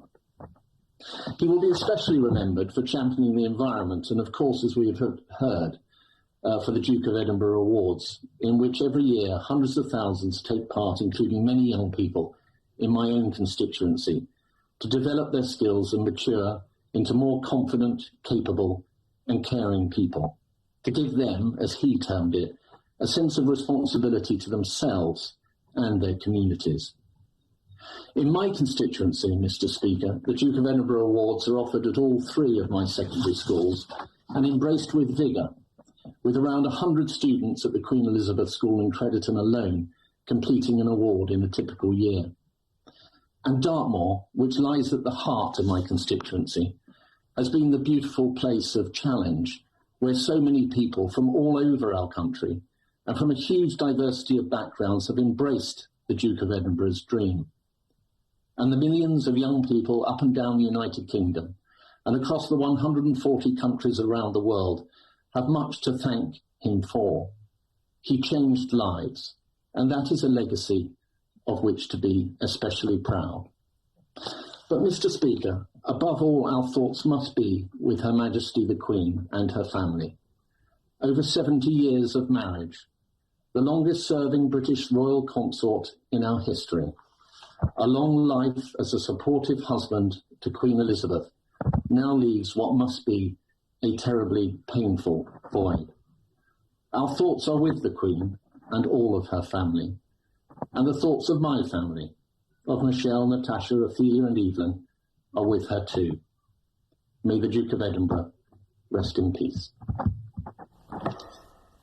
Let us go across to Right Honourable Hilary Benn. Hilary. Thank you, Mr. Speaker. I must confess that, like many people, there are things I have learned in the last few days about the life of His Royal Highness Prince Philip, the Duke of Edinburgh, that I did not previously know. The difficult circumstances of his early life, his mother's bravery in hiding a Jewish family from the Germans in Greece during the war, for which she is remembered at Yad Vashem as one of the righteous amongst the nations. And just how deep and long-standing was his personal commitment to wildlife and to nature conservation, in many ways, as others have said, ahead of its time. We were all aware, however, that the Duke of Edinburgh was famous for his plain speaking. I particularly enjoyed the story that when he discovered that the Parliament of Ghana only had 200 members, he quipped, I trust with a smile on his face, that's about the right number. We have 650, and most of them are a complete bloody waste of time. Now, how one would describe that or any of his other more famous comments, he certainly said what he thought, requires us, I think, to understand from whence they and he came. For over 70 years of public service, in which he carried out with distinction the role of the first consort, a job without a description, he went into countless rooms and was introduced to countless lines of people, all of whom were waiting for him to say something. Which one of us would be able to do that for over 7 decades without, on occasion, saying something that we might later come to regret, or in the Duke's case, probably not? He was, as are we all, a product of the age in which he was born and of his upbringing. When the Duke was born in 1921, Queen Victoria had died only 20 years previously, and Lloyd George was Prime Minister. It was another era, and as we today sometimes wrestle with our past and how we should come to terms with it, we cannot forget that fundamental truth about how each one of us is shaped, nor can we truly understand a person without also understanding the age in which they lived, as the Duke of Edinburgh always sought to do. And he lived for a very long time. Even if we did not know all that he was doing, he was ever present in our lives as he was that constant strength to Her Majesty the Queen. And as we have watched the tributes and the newsreels about his life, inevitably we have reflected upon our own lives, what has changed and what that has meant as we ourselves have got older. This is, after all, the human condition. And as the American baseball player Satchel Paige wisely observed, age is a case of mind over matter. If you don't mind, it doesn't matter. And I suspect that the Duke would have agreed with that sentiment. Mr. Speaker, as we all express our condolences to Her Majesty the Queen and the royal family on their loss, we should also remember that the passing of a public figure is for the family that loved him also a deeply felt private loss. There is the public mourning, but there is also the private grief, which is very personal, and it can be difficult to endure that amid all the public attention. However, of one thing we can be sure. All of the comments, all of the recollections, all of the stories that have been told about the Duke of Edinburgh in the past few days will surely be a great comfort to the royal family, as they would be to anyone who has lost a loved one. And oh, how many of our citizens have experienced such a loss in the last year. Why? Because when someone close to us dies, to know that their life was well lived, to know that it had meaning, and to know that they will be remembered is perhaps the greatest comfort of all. May he rest in peace. Thank you, Mr. Speaker. I found it very moving to hear the tributes to His Royal Highness flooding in from people around the country, the Commonwealth and the whole world. And I join them and everyone in this House today in offering my sincerest condolences and sympathies to Her Majesty the Queen and her family at this difficult time. Clearly, our nation owes the Duke a great debt of gratitude for his bravery defending our freedom during the war and for his dedicated public service over 7 decades. He has played a central role in ensuring the monarchy adapted to the modern era and that it remains a well-loved institution at the heart of our national life. I had the honour to meet His Royal Highness on a number of occasions. That includes the 2014 and 2016 visits to Northern Ireland that he undertook with Her Majesty the Queen during the period when I was Secretary of State there. So he was well into his 90s by the time I met him, and what always struck me was the incredible energy and enthusiasm with which he approached everything he did. It is quite phenomenal that he only chose to retire at 96. He was always courteous and friendly, and the light-hearted remarks I think we've heard so much about over the last few days, I think they were always intended to put people at their ease. And he always expressed a genuine and well-informed interest in Northern Ireland and its future. The BBC have calculated that the Duke made 57 visits to Northern Ireland, and I especially remember his role in the 2014 visit, which broke new ground in the places visited and the proximity to the public. I recall him solicitously at the Queen's side, for example, as we visited St George's Market in Belfast. Now, this market is right up close to many locations which saw more of their fair share of violence during Northern Ireland's long years of tragedy. And yet the biggest security scares that day were a Belfast teenager sneaking a quick selfie with Her Majesty and losing Prince Philip in the crowd as he mingled happily with those who turned out to greet the royal couple.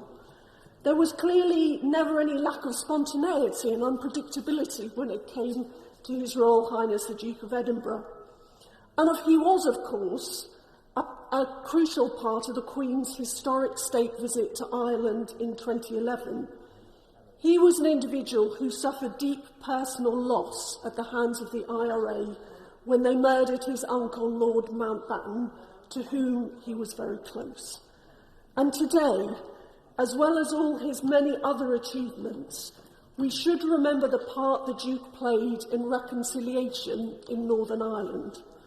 After such a devastating loss, it cannot have been easy to meet and shake hands with Martin McGuinness. But that is what he and Her Majesty chose to do. What's more, during the state visit of President Higgins, they welcomed Martin McGuinness into their home at Windsor, someone identified with the organisation at whose hands they had suffered such a terrible loss. And in so doing, I believe they played a personal role in helping take Northern Ireland forward from its divided past to a better future. And for that, we should all express our sincere gratitude to the man whose loss we are sadly mourning today. Thank you. Ian Murray.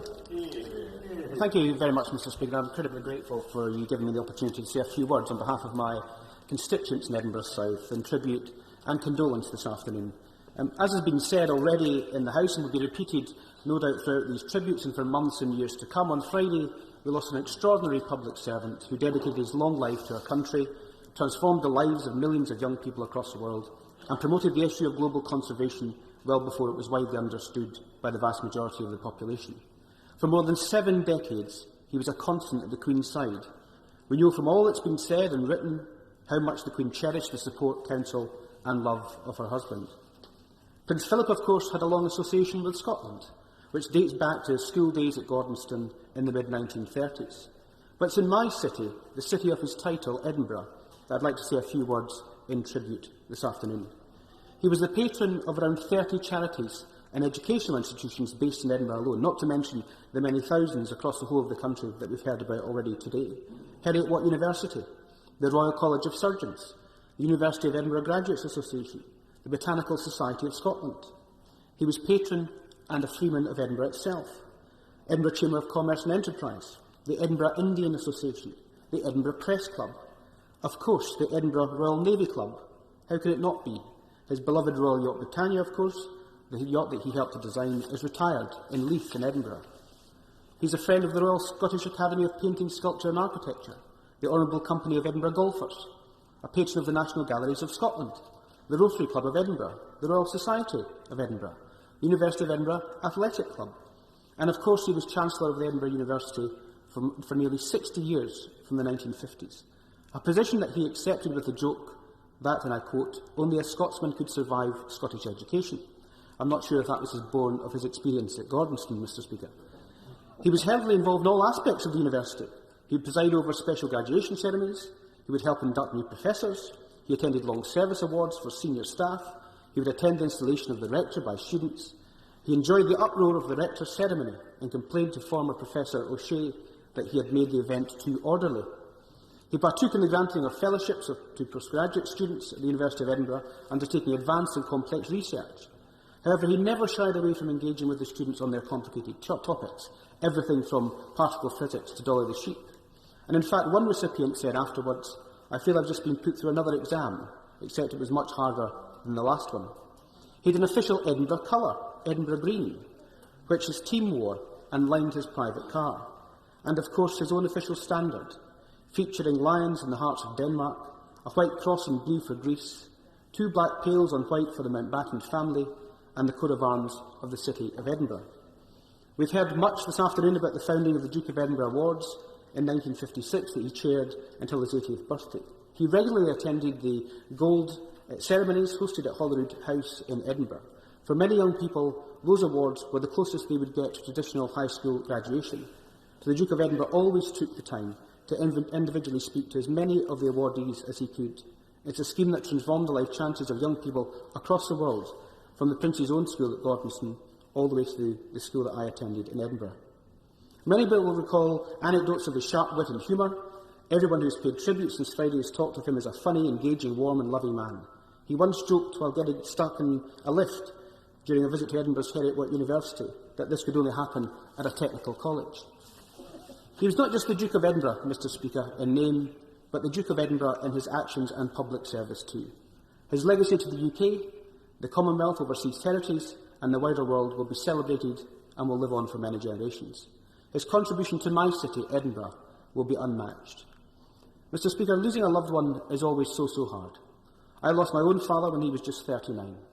His grandchildren will only know him by the stories that we tell and the anecdotes that we recall. But it doesn't matter if you are 39 or 99, a duke or a cooper, the hurt and loss to those loved ones and friends never diminishes. So on behalf of my constituents in Edinburgh South and the city of his title, we send our heartfelt condolences and thoughts to Her Majesty the Queen, his close and extended family, and all that will miss him so much. Let us go to Douglas Ross. Douglas. Thank you, Mr. Speaker, and on behalf of the people of Murray, could I extend my deepest condolences to Her Majesty the Queen and the entire royal family. We've just heard from the Honourable Gentleman for Edinburgh South speaking about the city of the Duke of Edinburgh's title. If I could now comment about Murray and the home of his school, Gordonstoun, just outside the village of Duffus. The Duke of Edinburgh was one of the first pupils at Gordonstoun School in 1934, and over the weekend I spoke to the current principal, Lisa Kerr, who shared a number of remarks about his time there. It was at Gordonstoun that the Duke of Edinburgh developed his lifelong love of Scotland, of the sea, of the outdoors and of sport. And he took various positions in the school during his career there, accumulating in becoming the guardian or head boy in his final term, a role of which he was, to quote the school, universally trusted, liked and respected. On his engagement to Princess Elisabeth in 1947, Gordonstoun's founder, Kurt Hahn, wrote, "The Prince enjoyed life, his laughter was heard everywhere and he created merriness around him. clearly traits that he continued throughout his many decades of public service. But many honourable and right honourable members today have spoken about the Duke of Edinburgh Award. And of course, it also started in Murray. Kurt Hahn founded the Murray Badge, which was the precursor to the Duke of Edinburgh Award. And it was in the Duke of Edinburgh's final year, in the autumn of 1938 at Gordonstoun, that he was awarded the Senior Silver Murray Badge. In 1954, Kurt Hahn looked to take the award to a national level, and he consulted with Prince Philip and persuaded him to give his name to what became the Duke of Edinburgh Award in 1956. That award has now supported and helped millions of young people, not just here in the United Kingdom, but is spread to over 140 countries. Young people right across the world have benefited from their participation in the Duke of Edinburgh Award, and it is a fitting and lasting legacy. I'd also like to share comments made by our Lord Lieutenant, the Major General Seymour Monro. He said over the weekend of Prince Philip, he gave leadership to so many, whether it was the young, whether it was encouraging technology and enterprise and business, or encouraging sporting activities and events. However, above all, it will be as the Queen's enduring, loyal and supportive consort that he will be remembered. Today we remember a life well lived, a life of dedicated service to his Queen and country. We extend our sympathies to the Queen and the entire royal family as they mourn the loss of a loving husband of more than 70 years and a caring father, grandfather and great-grandfather. Prince Philip held a special place for Scotland both from his younger years and his many travels there, both on holiday at Balmoral or visiting so many good causes and charities right across the country. So today, as a nation, we also mourn the loss of a great public servant who for more than 70 decades did so much for Scotland and the entire United Kingdom. And we join in the royal family's mourning of their loss of a true champion. Thank you, Mr. Speaker. 20 is withdrawn, so we go to the Right Honourable Greg Clark. Thank you very much indeed, Mr. Speaker. Everything that wasn't invented by God was invented by an engineer. So said Prince Philip with characteristic economy. And as Chairman of the Science and Technology Committee of this House, I'd just like to say a few words in addition to those that you made, Mr. Speaker, and the Prime Minister, the Father of the House, and other members, and pay in particular tribute to the characteristically energetic and galvanising role that the Duke played as a champion of science, and in particular in its application in technology and engineering. As the Prime Minister alluded to, there is of course form for the consort of a long-serving and brilliant Queen to choose science and technology for encouragement and action. Indeed, one of Prince Philip's first public speeches was in 1951, the centenary year of the Great Exhibition, explicitly a speech that drew on Prince Albert's example. Appointed, like the Prince Consort, as President of the British Association for the Advancement of Science, he devoted his inaugural address to a clear-sighted and candid analysis of the need to improve on the need to translate scientific discovery into industrial application, noting, and I quote, a conservative attitude to technological change that he detected in the country. And I quote, existing institutions do not produce anything like enough trained technologists to meet the urgent needs of scientific development in industry. Now, Mr. Speaker, this was not merely a critique, but an agenda. Having become President of the Council of Engineering Institutions, the 12 societies that made up the then fragmented British engineering profession, he wanted there to be a clear path for engineers, whatever their specialism, to reach professional status. This was achieved by the formation of the Engineers Registration Board and the creation of different professional levels, including Chartered Engineer. And Prince Philip was concerned that the prestige of engineering was not high enough. And through what we now call soft power, helped by the scientifically unexplained effect of dinners at Buckingham Palace, the Prince prevailed with his own vision for a Fellowship of Engineering, which had its inaugural meeting in the throne room at Buckingham Palace in 1976. and in 1992 it became the Royal Academy of Engineering, with the Duke as its senior fellow, and a very active one at that. The Prince was not just the senior fellow of the Royal Academy of Engineering, but as we've heard in this debate, a fellow of the Royal Society, of the Royal Society of Edinburgh, the Chancellor of many universities and indeed polytechnics and colleges. Members of my committee and others in this House know that the work of translating scientific discovery into practice, in enhancing the prestige of technology and engineering, and improving technical education, are matters that occupied not just Prince Albert and Prince Philip, but all of us today. But we recognise and celebrate the decisive practical achievements that the Duke of Edinburgh made, helping mask the strength of a fragmented and too little recognised profession. As Lord Brown of Madingley, the former president of the Royal Academy of Engineering, said, Prince Philip helped save engineering in the UK, ensuring that it not merely has a great history, but a great future too. Mr. Speaker, we give thanks for that lifetime of work. Let us go to Dame Diana Johnson, the Right Honourable. Diana. Thank you, Mr. Speaker. I'm speaking this afternoon on behalf of my Hull parliamentary neighbours, my honourable friend for Hull East and my honourable friend for Hull West and Hessel, and for all our constituents in expressing our deep condolences to the Queen and the royal family at this very sad time. It's also right to note that the royal family are first and foremost a family, grieving their loss, and sadly are like so many other families in the United Kingdom who have suffered loss and bereavement this past year and are grieving at this time too. But today we remember a long life, so well lived, and a man who devoted himself to public service. The Duke of Edinburgh had an active and inquiring mind, a sense of humour and a willingness to speak his mind, and a strong sense of duty to his Queen and country.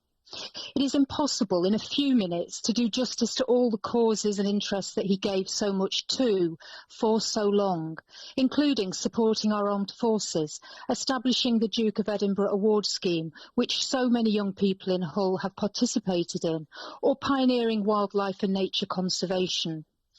And with Hull being a maritime city, I know the Duke of Edinburgh had a long association with Hull Trinity House, and for some years would attend their Christmas luncheons. I also remember very well when he last visited the city of Hull in 2009 with Her Majesty the Queen. But what I want to focus on for a moment is that along with Her Majesty the Queen, Prince Philip was a prominent member of what has become known as that greatest generation. He played his part in fighting for our country's survival, the liberation of Europe from Nazi enslavement and its rebuilding after the war. And I have the huge privilege of serving on the Commonwealth War Graves Commission, and I know that veterans from all over the Commonwealth will mourn the Duke's passing.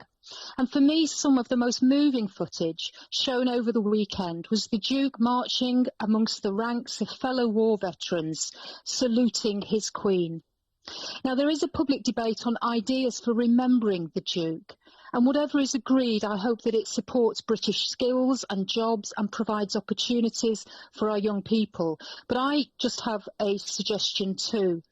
The first ever ship on which Prince Philip, then only 18, served as a midshipman was HMS Ramillies. This was one of the historic Royal Navy ships that eventually took part in Operation Overlord, the D-Day landings, and one of its guns stands outside the Imperial War Museum today.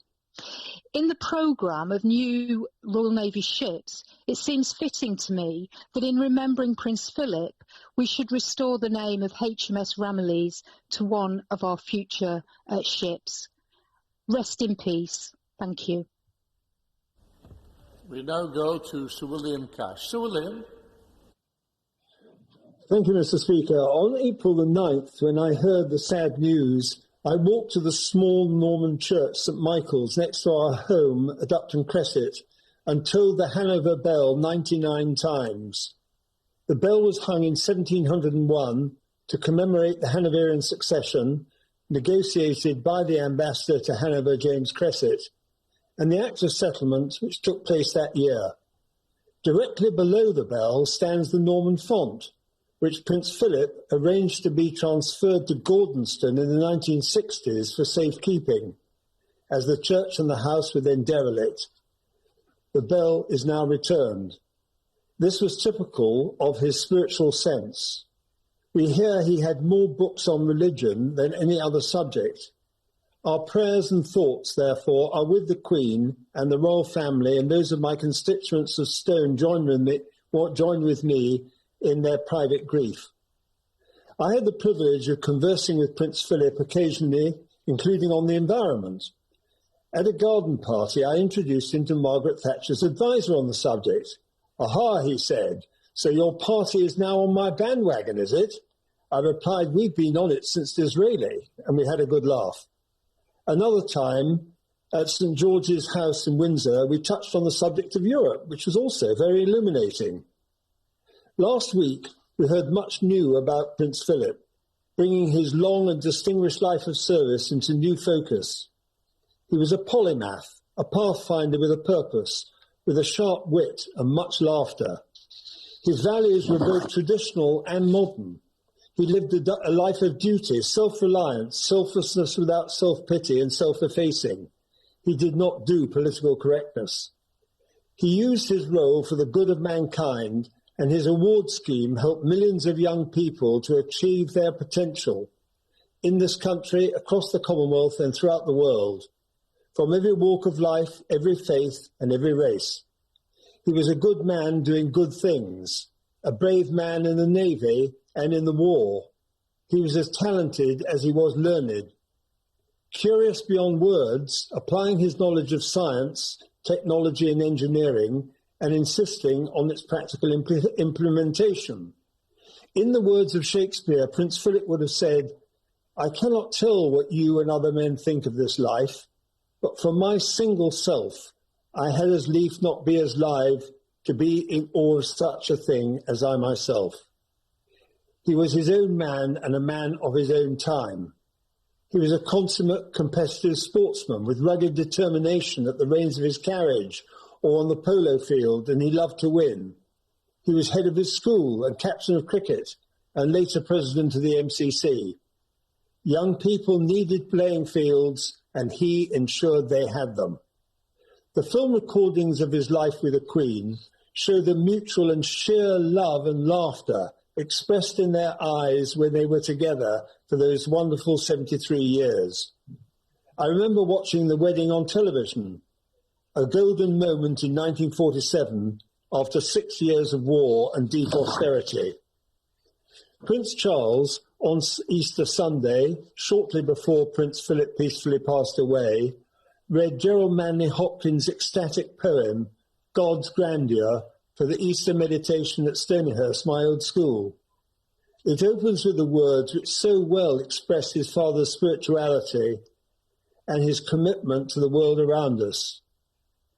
The words are, "The world is charged with the grandeur of God." It goes on to say, "Nature is never spent." As you know so well, Mr. Speaker, Stonyhurst is in the Ribble Valley, which inspired Hopkins, and we are told that Her Majesty and Prince Philip have long and greatly loved that area.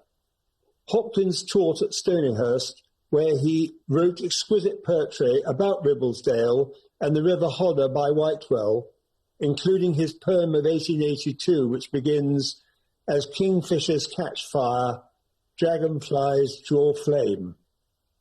This literally is at the heart of our country, as was Prince Philip himself. He was a man for all seasons and for all mankind. We thank him and may he rest in peace. We now go to Caroline Lucas. Caroline. Thank you, Mr. Speaker. On behalf of my party, the Green Party of England and Wales, I'd like to join members from across the House in paying tribute to His Royal Highness, the Duke of Edinburgh, and in expressing my deepest condolences to Her Majesty the Queen at this very sad and difficult time. And while this is a key moment for the life of the country, first and foremost, it's a deeply personal one for the Duke's family, and in particular for the Queen. The last year has highlighted the importance of family like never before, And I'm sure the death of Prince Philip has resonated even more strongly with many other families up and down the country who are also mourning the loss of loved ones. So much has been said already about the Duke's long life of public service, his vision in creating the Duke of Edinburgh Award Scheme, the pioneering role he played in global interfaith developments, his internationalism and global outlook. But perhaps unsurprisingly, it's on his advocacy for nature and wildlife that I would like to focus. The Duke was a champion of the early environmental movement long before it was fashionable, recognising that, and I quote, "We depend on being part of the web of life. We depend on every other living thing on this planet." He acknowledged what he called a moral duty to protect those other species, saying, "If we as humans have got this power of life and death, not just life and death, but extinction and survival, we ought to exercise it with some sort of moral sense." Ever practical, he took those insights and translated them into action when Sir Peter Scott invited him to become involved in the founding of what was then the World Wildlife Fund, becoming its first president in 1961, a role he held for over 20 years, before becoming president of WWF International from 1981 to 1996. As Sir David Attenborough has said, his importance to conservation worldwide has been absolutely huge. And I particularly appreciate his impatience for change. He addressed the Conference on World Pollution in Strasbourg in 1970, telling his audience, "It is totally useless for a lot of well-meaning people to wring their hands in conference and to point out the dangers of pollution or the destruction of the countryside if no one is willing or capable of taking any action." And ever practical, he was also one of the first people in Britain to install solar panels at Sandringham. And back in 1982, almost 40 years ago, he brought up a global environmental threat that now makes headlines, but back then was rarely spoken of at all outside green circles.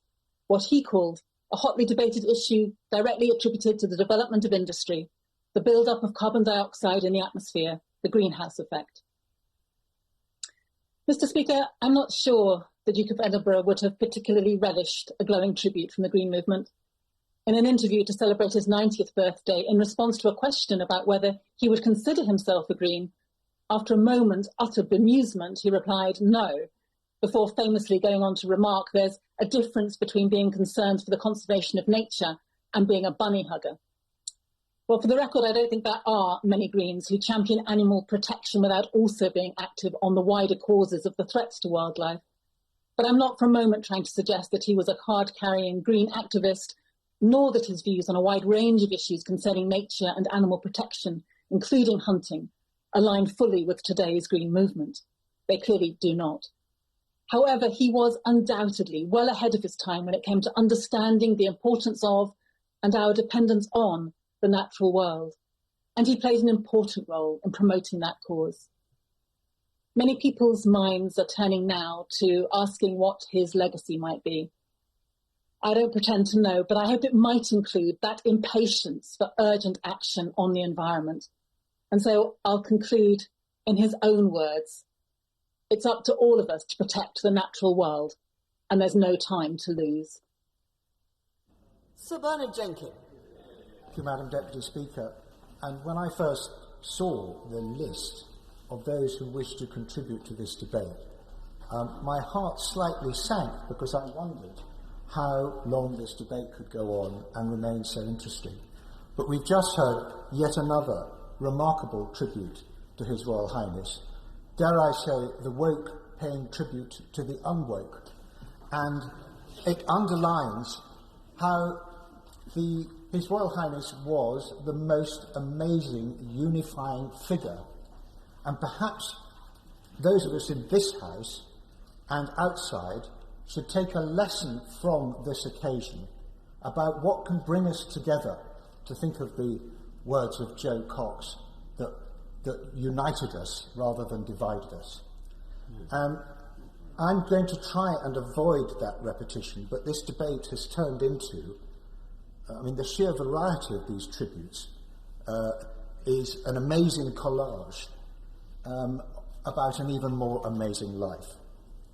And when I rise to express my condolences on behalf of my constituents of Harwich and North Essex, and I remember one particular occasion when Her Majesty and His Royal Highness visited, but they spent the night in the Royal Train in the sidings at Parkston in Harwich Port, where I don't suppose many of my constituents have stayed in the past. And they was fresh as a daisy after a good night's sleep at the Colchester Town Hall after that. But I rise to pay tribute to the late Duke for his particular interest in promoting better reflection amongst our leaders in all walks of national life and in the modern world. There's been reference to his religion from my Right Honourable friend for Stone, who I thought made a remarkable tribute. But he founded a profoundly changing institution, St George's House, which is committed to effecting change for the better nurturing of wisdom through dialogue. And this was in 1966, before there was much interfaith dialogue between the Christian churches, let alone between Hindus and Jews and Muslims and Christians of all denominations. And this was powering a new direction of religious thinking in this country. It now hosts some 60 events every year for reflection and consultation on contemporary problems and issues. But out of what became known as the Windsor meetings grew something called the Windsor Leadership Trust, which provides transformational leadership programs for senior leaders across all sectors, including corporate, public, military, education, faith, not-for-profit, and anything else you care to imagine, even politics. It offers a safe space for leaders to share personal and professional challenges with each other and the opportunity for personal growth and reflection. Those who've had the privilege of attending their programmes will attest the Windsor Leadership Trust's values and methods are inspiring and empowering. And without His Royal Highness offering that first spark of inspiration, generations of our leaders over the years would have discovered less of their potential and would have contributed less. This is yet another example of how his influence will live on to the benefit of present and future generations of our country. And as we grieve, and as we think most of Her Majesty and the Duke's other family and friends, we give thanks for this yet further contribution and for the Duke's great life. Barry Sherman.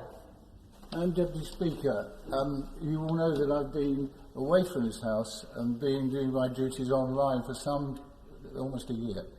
It's sort of pleasure to be back, but also I wanted to insist to be here because the occasion of thinking of the sad passing of the Duke of Edinburgh and the impact it has on Her Majesty and the royal family. And I had the great, because I've been a Member of Parliament for a very long time, normally when I say that, people say too long, but having been here a long time, I've been lucky to have had conversations with the Duke of Edinburgh and Her Majesty. One wonderful occasion when we were comparing, my wife and I have 4 children, they have 4 children, and some things in common. And the wonderful thing about the Duke of Edinburgh, from that original time I spoke to him and Her Majesty, he never forgot about, you wouldn't meet it without him saying, how are the children? He was putting in, how are they doing, the Duke of Edinburgh, and so on. He had a phenomenal memory. But I got to work closely with the Duke of Edinburgh because of his work and his great presidency of the Royal Society of Arts. As he said, not the Royal Society of Arts, the Royal Society of Arts, Commerce and Manufacturing. And he absolutely insisted on that full agenda. And there are 2 things that came out of the Royal Society of Arts I worked with him on, and that was a really very interesting group where we were trying to look at the future of the English countryside, the British countryside, which was really very interesting. It met in the RSA one meeting and then in Buckingham Palace the next time. And what I learnt from those meetings was that the Duke of Edinburgh could do public service with a sense of humour. He had a wonderful sense of it. They must have minted the saying, not suffering fools gladly, because there was certainly that element. of the Duke of Edinburgh's way of conducting, chairing a committee. But he would do his research, and certainly he would love teasing the politicians. There were 3 of us on that committee. And he would always find something that you've done. I always got teased by him because at one stage, when the present Prime Minister was the editor of The Spectator, he awarded me the Parliamentary Speech of the Year award for my speech on fox hunting. And so the Duke of Edinburgh never ceased teasing me about that, my commitment to fox hunting. On the other hand, he would suddenly pick up on, he said, what is this Labour Party policy, the right to roam? And I said, well, encourage people to get out into the countryside and walk wherever they can and very freely. And he said, sounds like a license to poach and interfere with good farmers to me. So he always had that edge to him, and it was such a very good committee, and I have to say I just learnt that you can do public service with a sense of humour and with passion. And the other passion I was lucky enough to share with the Duke of Edinburgh was design. He was absolutely, I know we've had tributes about his science and people have mentioned his commitment to design, but the award, the annual award he gave, in conjunction with the Design Council and with the design profession, every year giving that Duke of Edinburgh award for young designers, successful designers, and then having a wonderful award ceremony in Buckingham Palace, that did so much to change the culture of design, the focus of design, the priority of design in our country.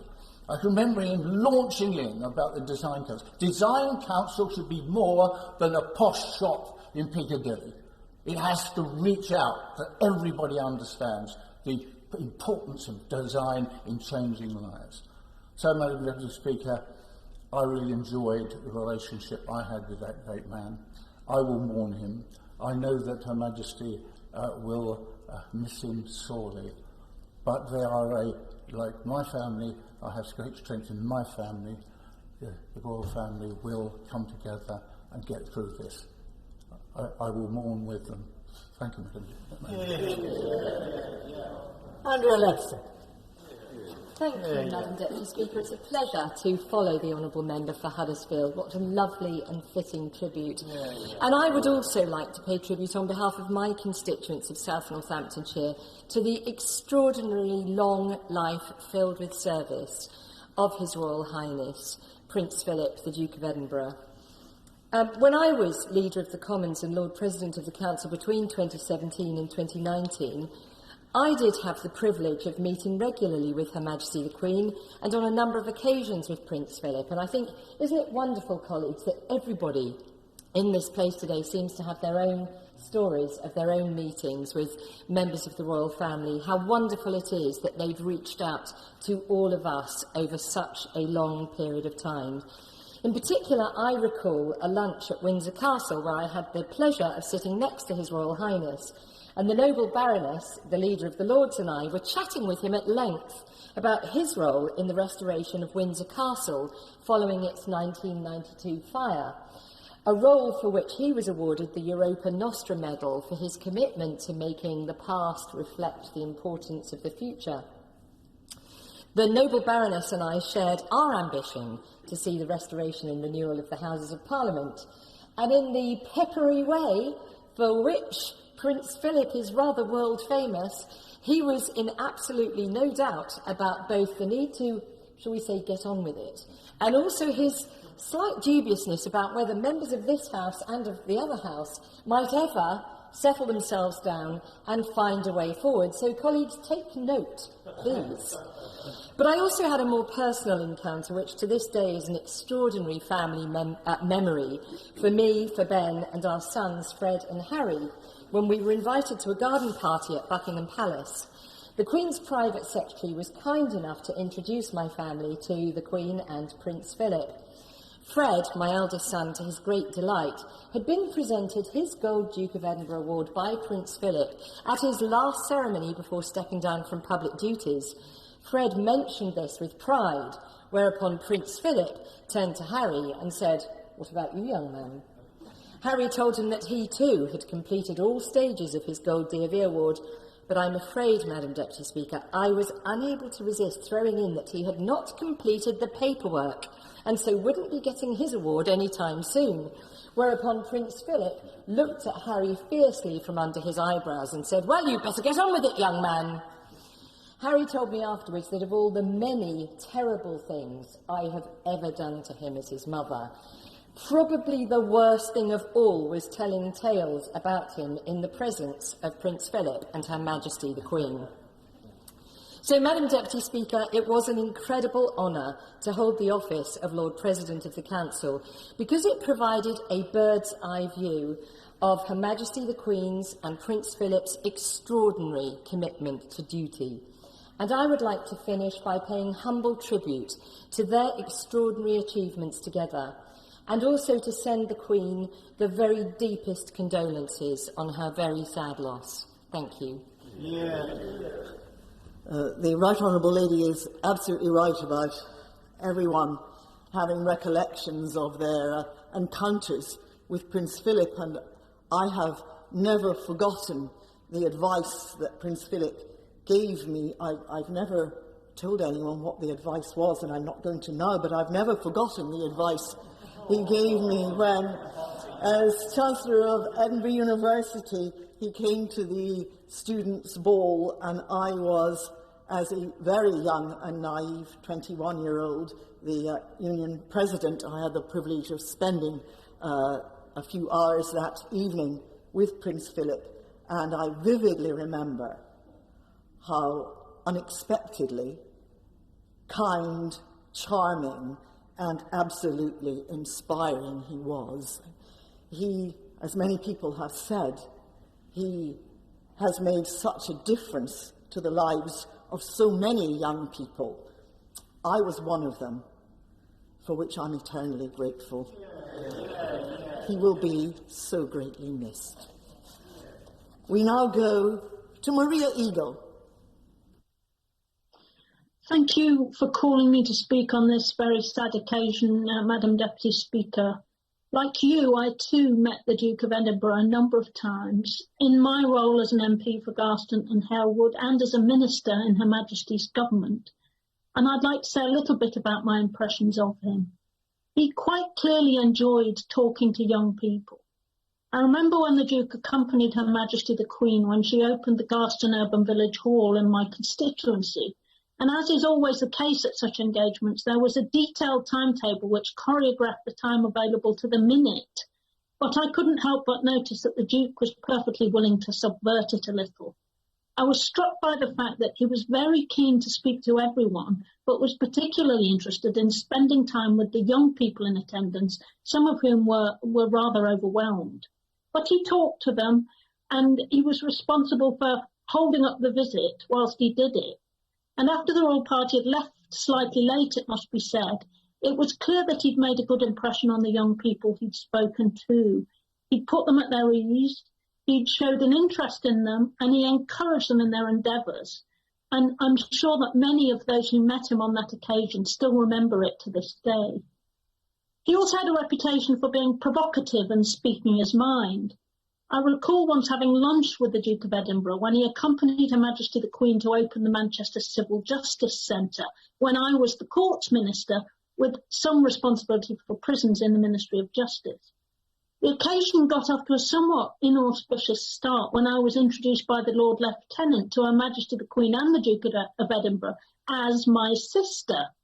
And I was a bit fed up, Madam Deputy Speaker. I frequently get mistaken for my sister. But I was left wondering just how hard it would have been to get the name right when there was only one courts minister in the government and the name on all the lists was not that of my sister. Well, very hard, apparently. I thought perhaps it was going to be one of those days, and I wondered what else might be about to go wrong. Well, now, the visit included lunch, and the top table had Her Majesty the Queen and the Lord Chancellor, then Jack Straw, The second table had the Duke of Edinburgh and I. So, if I'd wondered beforehand what we might talk about, I needn't have worried. Having been very gracious in insisting that I be seated first, he pitched straight into opining that there would be fewer people before the courts and in prison if all young people had to spend some time in the armed forces, as indeed young men had until the 1950s. He had a twinkle in his eye, and I realised that he didn't want to endure a dull lunch or boring small talk any more than I did, and he was seeking to make it interesting. It was a challenge I was pleased to engage with. We had the most lively debate, for which I was fortunately well briefed, my head chock-a-full in those days of stats and policy initiatives, via which I sought to prove to him that he might possibly be wrong, with evidence and precise figures. So the time just flew by, and what might have been a dull occasion, full of only small talk, was enlivened by his wish to have a proper conversation, and an interesting one. He didn't worry about being provocative. He did it deliberately to see how I would react. And I was glad that I was on top of the subject and well briefed with up-to-date statistics so that I could present my arguments with evidence. I would have been somewhat more worried about the occasion had I not been. We parted having had a lively intellectual debate, not really something I'd been anticipating at the official opening of a court building. We agreed to disagree, but perhaps I had provided him with some food for thought. He had certainly made me formulate good arguments in support of my views, and that's never a waste of time for a minister. One hears so many such stories of him being challenging, and it seems likely, given my experience, that they are all true. The royal family have lost a much-loved family member, a husband, a father, grandfather, great-grandfather, and we all sympathise with them in their grief, in particular with Her Majesty the Queen.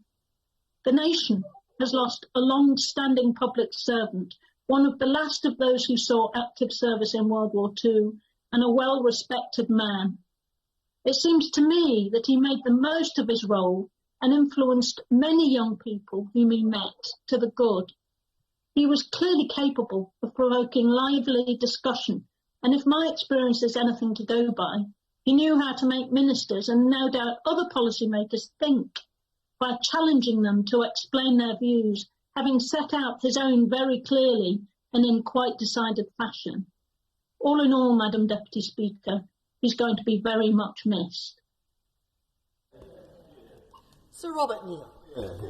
Thank you, Madam Deputy Speaker. In adding my words of tribute to His Royal Highness and condolences for myself and for the Royal Family and my constituents, to Her Majesty the Queen and to the Royal Family, I'm led to reflect that my parents were married in the same year as Her Majesty and His Royal Highness. My father had served in the Navy as well. I think for many of their generation, that royal wedding was a sign of optimism, of a lightening of dark clouds after the Second War, and of hope. And that was then borne out by the lifetime of service which His Royal Highness and Her Majesty gave to this country thereafter. But of course, His Royal Highness's legacy didn't simply relate to people of my own parents' generation. It's a legacy that runs through his many, many activities through all generations in this country and beyond. As you imagine, every constituency member of Parliament who's been involved with their local scout groups and youth groups, as I have as a Vice President of Bromley and District Scouts, will have seen, as other honourable and right honourable members have said, the huge benefit, the massive enrichment to lives which is given through the Duke of Edinburgh Awards scheme. The Duke's interest in innovation and business and enterprise and technology, together with his well-known directness of speech and dry sense of humour, actually intertwined on the first occasion I had the privilege of meeting him, when I was the member of the Greater London Council for Romford in its final few months of that authority's existence. And His Royal Highness came there to present the Queen's Award for Industry to a local firm for business innovation and technological innovation. And the Civic Party was lined up on Romford railway station, which must have caused some amusement and interest to the commuters at that time of day, and we were all duly introduced. The Mayor, the Deputy Lieutenant, the Member of Parliament, myself as the Greater London Council member, to which His Royal Highness greeted me with the words, "Good grief, I thought you'd been abolished." I was able to have a slightly longer conversation on subsequent occasions, and on more than once that turned on the topic of housing, and it's sometimes forgotten that His Royal Highness was also a very early and strong advocate of the housing sector and of social housing, in which he took a lifelong interest and was for many years a president of the National Housing Federation. In 1976, he chaired an inquiry forum on rural housing, and in the 1980s, a further inquiry on British housing, which made important work in that sector. It's a further example of the breadth of His Royal Highness's interests and the way in which he used his position to advance the good of the whole of our society. The final thing I was going to say, Madam Deputy Speaker, is this. We'll also have seen during the gun salutes that salutes were being fired from our overseas territory of Gibraltar. And as chairman of the all-party parliamentary group of Gibraltar, which I have the honour to be, I thought it worth reflecting upon the great affection and warmth with which His Royal Highness is regarded and remembered in Gibraltar, as are Her Majesty and all the royal family. Some honourable members will have seen a very warm and generous tribute made by the Chief Minister, the Honourable Fabian Picardo, Queen's Counsel, Member of Parliament, and by the Governor, and I know that our sister Parliament in Gibraltar will be paying tribute when they next sit. Ironically, in 1950, when His Royal Highness visited the Rock, he opened the building which is now the home to the Gibraltar Parliament. His affection and warmth there, in which he is held, is something that will live on, and that legacy is therefore something which extends across the whole of the British family, and the thoughts of all of the British family are with Her Majesty, not just as a wife and a consort, but as a mother, as a wife, as the mother of children, as well as our head of state, for the regard in which she's held as a strong in all regards, but also for the sense of loss is important to a family as much as to a monarch. Liam Byrne. Thank you very much, Madam Deputy Speaker. It's a great pleasure to follow such a beautiful tribute. There is an appointed time for everything, says the Book of Ecclesiasticus, a time to weep and a time to laugh, a time to mourn and a time to dance. I think this has been a brilliant tribute this afternoon because amidst the mourning there has been warmth and there has been joy and there has been happiness and there have been many fond memories, and I hope that those memories will be of some comfort to the Queen and her family when they have a chance to read this debate. To remember the life of one is to remember the life lessons for all. When we celebrate the virtues of a life well lived, we affirm the values of what it means to live well. So I think today we do remember not just an individual, but an ideal, not just a man, but a marriage, a father who hated fuss, and a husband who treasured humour. I first want to offer the condolences of everybody in Britain's second city, the city of Birmingham, to Her Majesty and her family today. The Duke was not always in Birmingham, but he was always there when we needed him. He was in Birmingham General Hospital to comfort the victims of the terrible Birmingham pub bombings, which ripped the heart out of families and the heart out of our city. He was there to open the Ballroom in 1964 and to open New Street Station in 2015. He was there to visit for the Silver Jubilee, to open the ICC, and of course most recently to inspect Jaguar Land Rover, those very fine makers of what will be his final chariot. But the reason that I think so many people in our country mourn the Duke of Edinburgh is because of this sense that an era is passing, but there is an ethos which we want to endure. It's an ethos which we want to protect, to preserve, and to pass on. As has been said in this debate, the Duke of Edinburgh was one of the last members of that greatest generation who protected us in our hour of maximum danger. A distinguished sailor, he was saved by the Royal Navy at birth and served the Royal Navy with brilliance, with courage, and with fortitude. With his marriage to Her Majesty the Queen, his orders changed, but his duty never did. He came to epitomise a reserved resilience, a strength in putting another first. He became not simply a touchstone for the Queen, but a cornerstone for the Queen's family and a keystone for the institution of monarchy in our country. But what distinguished him is not simply his backbone, but his banter. He was somebody who understood that in a difficult world, humour is very often the oil that keeps the wheels moving, especially when those axles are frozen with nerves. He had, Madam Deputy Speaker, grit and wit. Grit and wit are what the British Isles are made of, and grit and wit is what the Duke of Edinburgh was made of. That is why the Duke of Edinburgh award scheme was so important to so many, certainly to the 3 poor children in my family. It encourages that ethos of service and adventure, which is the best of our national spirit. Not always clear to those shivering in a windswept tent on a windswept hillside, but character education is so important to our children because it teaches them not simply about the world around them, but about the world inside them, the place where values are truly hammered out on that anvil of the soul. It teaches children those words of A.A. Milne: promise me you'll always remember that you're braver than you believe, that you're stronger than you seem, and you're smarter than you think. Millions of our children know that about themselves because of the Duke of Edinburgh's award scheme. My final thought, Madam Deputy Speaker, is for the Commonwealth. The Duke of Edinburgh made 229 visits to 67 countries over and above those visits that he made with Her Majesty the Queen.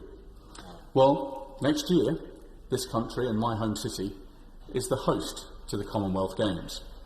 We know that our success will be judged not simply by the medals that we win, but by the lives that we change. What a fantastic memorial it would be to the Duke of Edinburgh if we can find a way of finding the next Duke of Edinburgh award winners to work with Commonwealth countries around the world to carry forward the inspiration and the lessons of Prince Philip for a new generation. Let me conclude, Madam Deputy Speaker, with my condolences to Her Majesty the Queen and to her family. It was St. Augustine who said that those who have left us are invisible, but they are never absent. I know that Prince Philip will not be absent to any of us here today. He was a Duke of duty that we will remember for the rest of our time. He got to live the blessing of Tobias. He lived with the Queen long, but that was because he lived in the spirit of the Book of Ruth, which read, "Wherever you go, I will go. Wherever you live, I will live. Your people will be my people, and your God will be my God. We shall be together forever, and our love will be the gift of God." As we remember Prince Philip today, I think that is a blessing for us to give thanks for. Sir David Davis.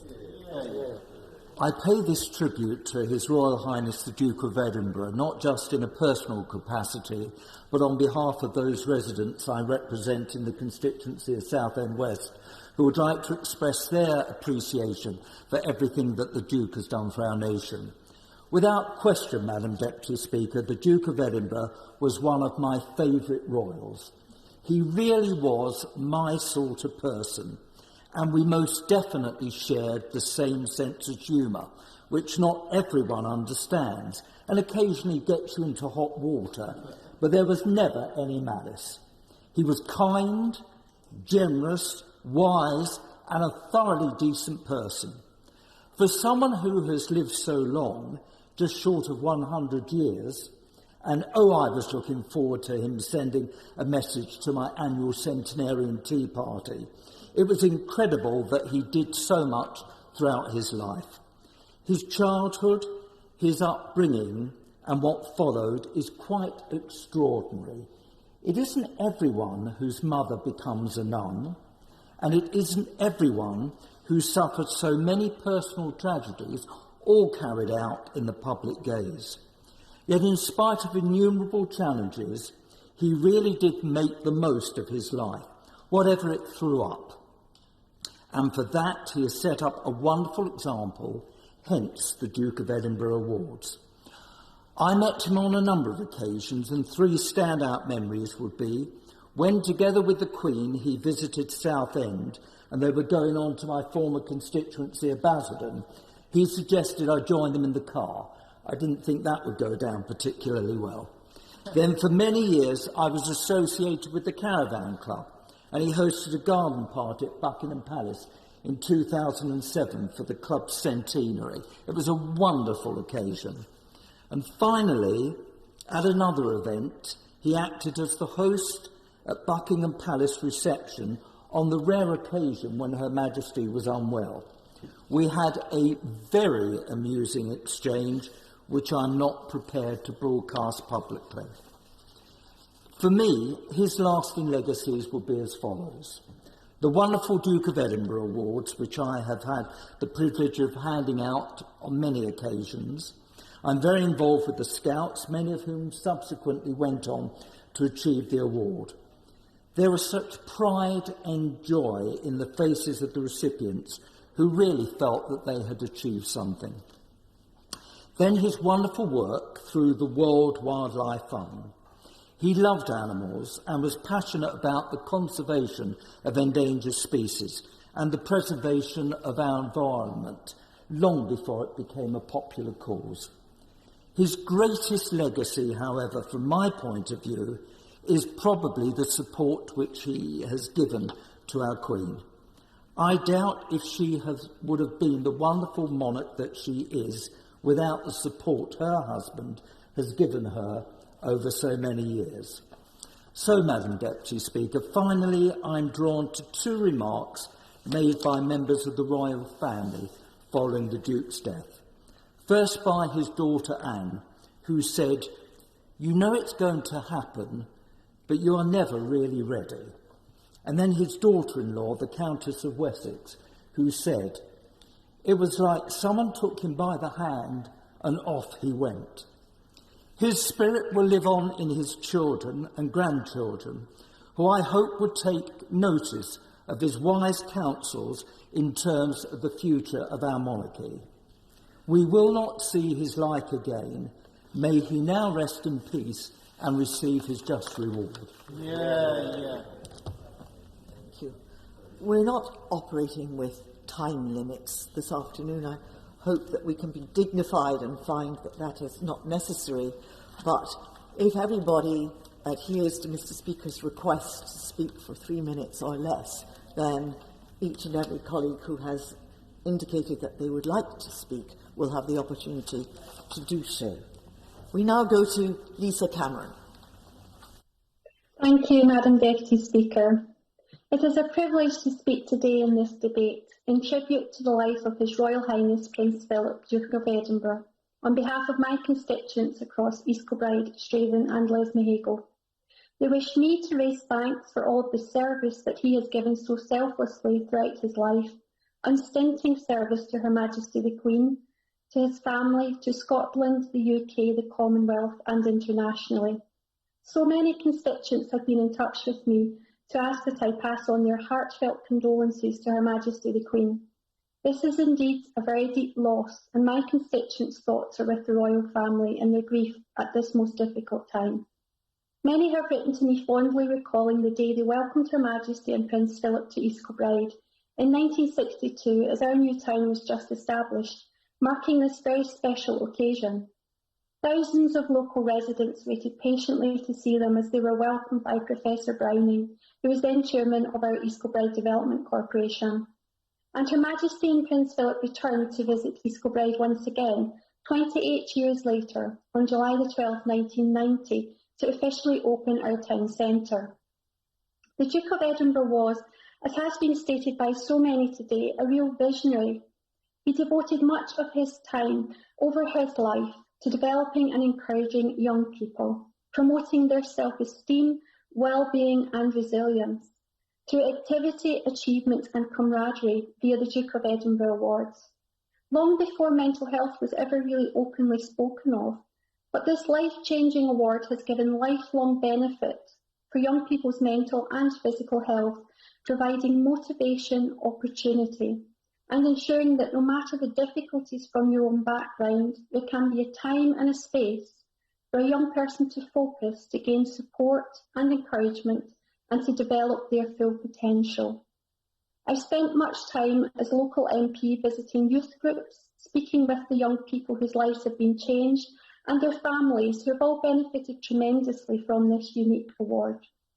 And the Duke of Edinburgh was extremely interested in climate initiatives and became first president of the World Wildlife Fund in 1961.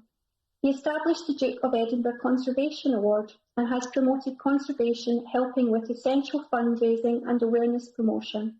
He drew attention to the plight of wildlife endangered by poaching. So today, in the midst of COVID-19, we realise the absolute inspiration and strength that grows from the profound insight shown throughout his life. Prioritising people, planet and animals, His Royal Highness Prince Philip is a legacy that will endure and that provides a vision for our future, which matters today more so than ever before. Thank you. Now we go to Adam O'Frier. Thank you, Madam Deputy Speaker. I must first send my condolences to Her Majesty the Queen and the royal family from the Windsor constituency. His Royal Highness Prince Philip, the Duke of Edinburgh, was a striking man. Tall, energetic, colourful, plain-speaking, and utterly dedicated to Her Majesty and his duties to the nation and the Commonwealth. And his patronage is far-ranging and long-lasting, and is evident across the Windsor constituency, including those parts of Bracknell, Forest, Polwith, Colnbrook, Horton and Wraysbury.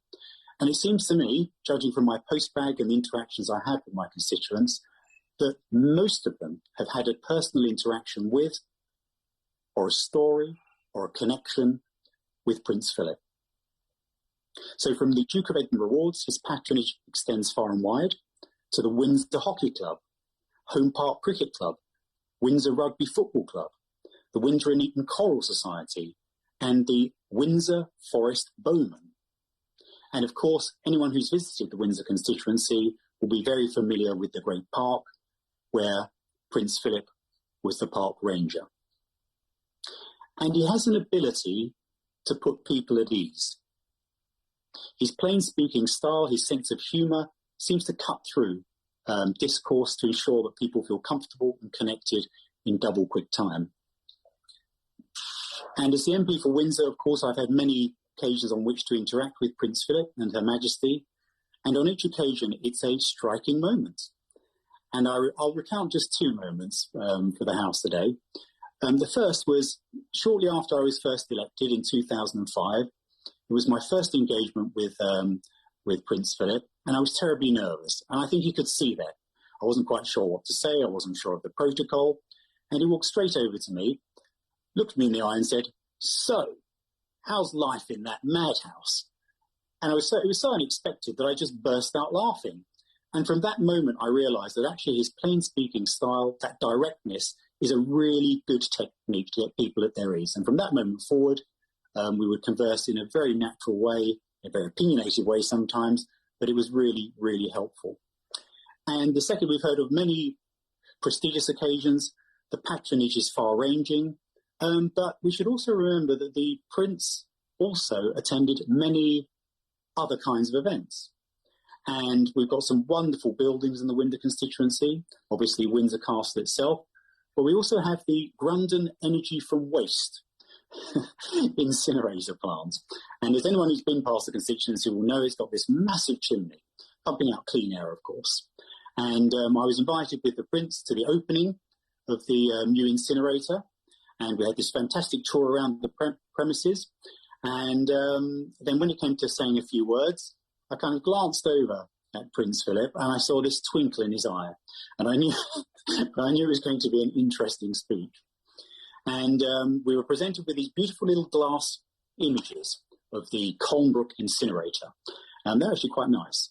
And so he's held his up and he made this lovely speech and he said, do you know, when I open the curtains in the morning, the first thing I see is a Colnbrook incinerator. And he held up the little glass model and said, and now do you know what? I won't even need to open the curtains. I shall keep this by my bed. And it was that kind of presentational style that really made him approachable, an attractive character, and somebody with which you could be at ease. So he's left a huge void at the heart of the royal family, as Her Majesty has said, and he's left a notable absence in the Windsor constituency, across the country, and in the Commonwealth. Thank you, Madam Deputy Speaker. Thank you. Now we go to Dan Jarvis. Thank you, Madam Deputy Speaker. I'd like to begin by offering on behalf of my constituents and myself deepest sympathies to Her Majesty the Queen and the royal family following their loss. It's easy to forget, but at the heart of this moment in history is a grieving family who, like so many over the past year, will not be able to say goodbye in the manner they had wished. The Duke of Edinburgh gave his life to service that extended far beyond his role as consort. He was one of the last few surviving global figures of the Second World War, and, as we've heard, as an officer in the Royal Navy, he saw active duty at sea, from the Mediterranean to the Far East. He distinguished himself and was mentioned in dispatches. Speaking 6 decades after the event, Harry Hargreaves, a yeoman aboard HMS Wallace, revealed how he and the ship's crew owed their lives to Prince Philip's quick thinking and heroics during a German bombardment in the invasion of Sicily. The medals he wore from that conflict were hard-earned. The Duke of Edinburgh's passing is yet another reminder of how privileged we are that veterans from that war are still just with us today. We must cherish them while we can. Prince Philip's passion for the outdoors led him to establish the Duke of Edinburgh's Award. In doing so, he helped inspire millions of young people across the world to push themselves to the limit, including, Madam Deputy Speaker, myself. At 18, the scheme led me on to an expedition to the Himalayas, a formative experience and one that I will never forget. Known for his irreverent sense of humour, he famously described himself both as a discredited Balkan prince of no particular merit or distinction and as the world's most experienced plaque unveiler. I believe history's judgment will be kinder than his own. He will be remembered as an integral part of our national story, the longest serving consort in our history, and as someone who gave unwavering and invaluable support to the Queen. Prince Philip was also a towering figure in our armed forces community and a powerful link to our past, a time when Britain relied on the bravery and sacrifice of men and women like him to drag us from the depths of despair and fight to secure Britain's future. As such, his legacy will stand forever, and the country will always be grateful for his service. May he rest in peace. Thank you. Now we go to Philip Dunn. Thank you, Madam Deputy Speaker, and I'm also grateful for this opportunity to join others who've spoken already in paying my condolences to Her Majesty and the royal family on the death of His Royal Highness the Prince Philip. Duke of Edinburgh arrived on these shores as a young boy lacking immediate family, having been educated initially in France in an American school before going on to Gordonston. And these experiences clearly shaped his determination to help other young people to develop the confidence to shape their own futures as he had his own as a young man, through the award scheme he founded and from which millions have benefited and others have spoken already today. I'd like to briefly add some reflections as a commissioner of the Commonwealth War Graves Commission. The Duke's wartime experience and distinguished military service gave him and others of his generation such a powerful sense of duty and the importance of remembrance of those who'd served their country and paid the ultimate sacrifice. He attended many memorial and cemetery dedications and unveilings through a lifetime of service. Perhaps the most appropriate was one of the earliest, when unveiling the Second World War extension to the Chatham Naval Memorial in October 1952, where he pointed out that, like all others who'd served in the Royal Navy during the war, he had lost many friends and shipmates who were commemorated there. He visited thousands of Commonwealth War Graves Commission cemeteries on many of his 143 overseas and domestic visits. And of course, for the many commemorative events held during his decades of service in leading the nation as Her Majesty's consort, and his own role, as we've just heard, across so many units of our armed services. Wherever he went, he would show a genuine interest in the smallest detail. For example, giving tips to gardeners, often I suspect unsolicited, about their work and the plants that they tended. He had that skill of making each person he was talking to feel as though they were the focus of his attention, often through his sharp and engaging wit and powerful observations. He helped people laugh, which broke the ice. We've also been reminded already of the pioneering role of Prince Philip in drawing attention to protecting the environment around the world. He was one of the first to speak of how humans are pushing the planet to the edge, and once said, "We can't make the Earth any bigger, and we can't squeeze any more out of its natural resources without changing its whole character and damaging its systems." He was always interested in conservation of wildlife, but his visit to the South Pacific and South Atlantic in the mid-1950s sparked his interest in the threats to nature. And the members for Brighton and Southend have just raised earlier his role in helping Sir Peter Scott establish the World Wildlife Fund. This enthusiasm never waned. He visited hundreds of WWF projects across 5 continents over 5 decades, but he also used his position to promote conservation issues, inspiring people from members of the public to world leaders to protect nature and wildlife. And this passion has clearly been passed on to his children and his grandchildren. And briefly, if I may, Madam Deputy Speaker, on behalf of my constituents who've expressed their sympathies in the last few days, many of whom saw the Duke in 2012 when, as part of the Diamond Jubilee tour, he accompanied Her Majesty on her tour to Shropshire, where they attended a pageant at RAF Cosford, where thousands of people both took part and watched the display with them. He also visited my constituency in South Shropshire in 2003, before I became the Member of Parliament, with Her Majesty attending the Wenlock Games, now widely acknowledged as the inspiration for the Olympic Games, and choosing rather provocatively to have lunch in Craven Arms in preference to Ludlow, the more obvious food capital of Shropshire, where they concluded their visit. So as we celebrate the life of Philip and for all that he has done for this country, and especially because this most British of the British was actually Greek and Danish as well as British, he certainly was connected to Britain, but Britain was also his choice.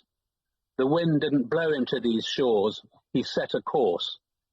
His were marriages of love to England and to Elisabeth, his queen. He served well and will be both missed and well remembered. Thank you. Now we go to Stephen Farry. Thank you very much, Madam Deputy Speaker.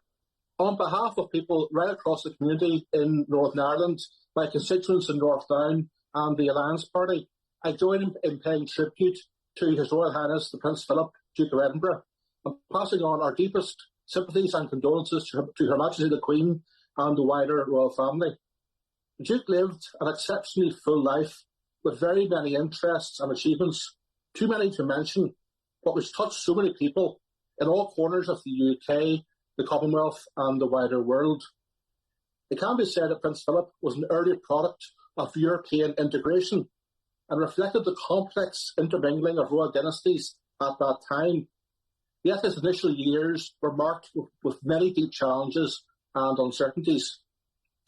He was a man of great ingenuity, resilience and foresight, as demonstrated by his distinguished naval career during and after the Second World War. and his early grasp and deep commitment to science and engineering and to the environment and conservation issues. This was a powerful agenda-setting example and has left a lasting legacy. Duke will, of course, be remembered in particular for his deep commitment to young people, most clearly through the Duke of Edinburgh Awards. There will be many people in Northern Ireland across many generations remembering fondly the annual award ceremonies in Windsor Castle, where they had the opportunity to meet with the Duke and to be inspired. It's also worth referencing the joint award initiative, the Gaisce, the President of Ireland's Award, which His Royal Highness was instrumental in establishing.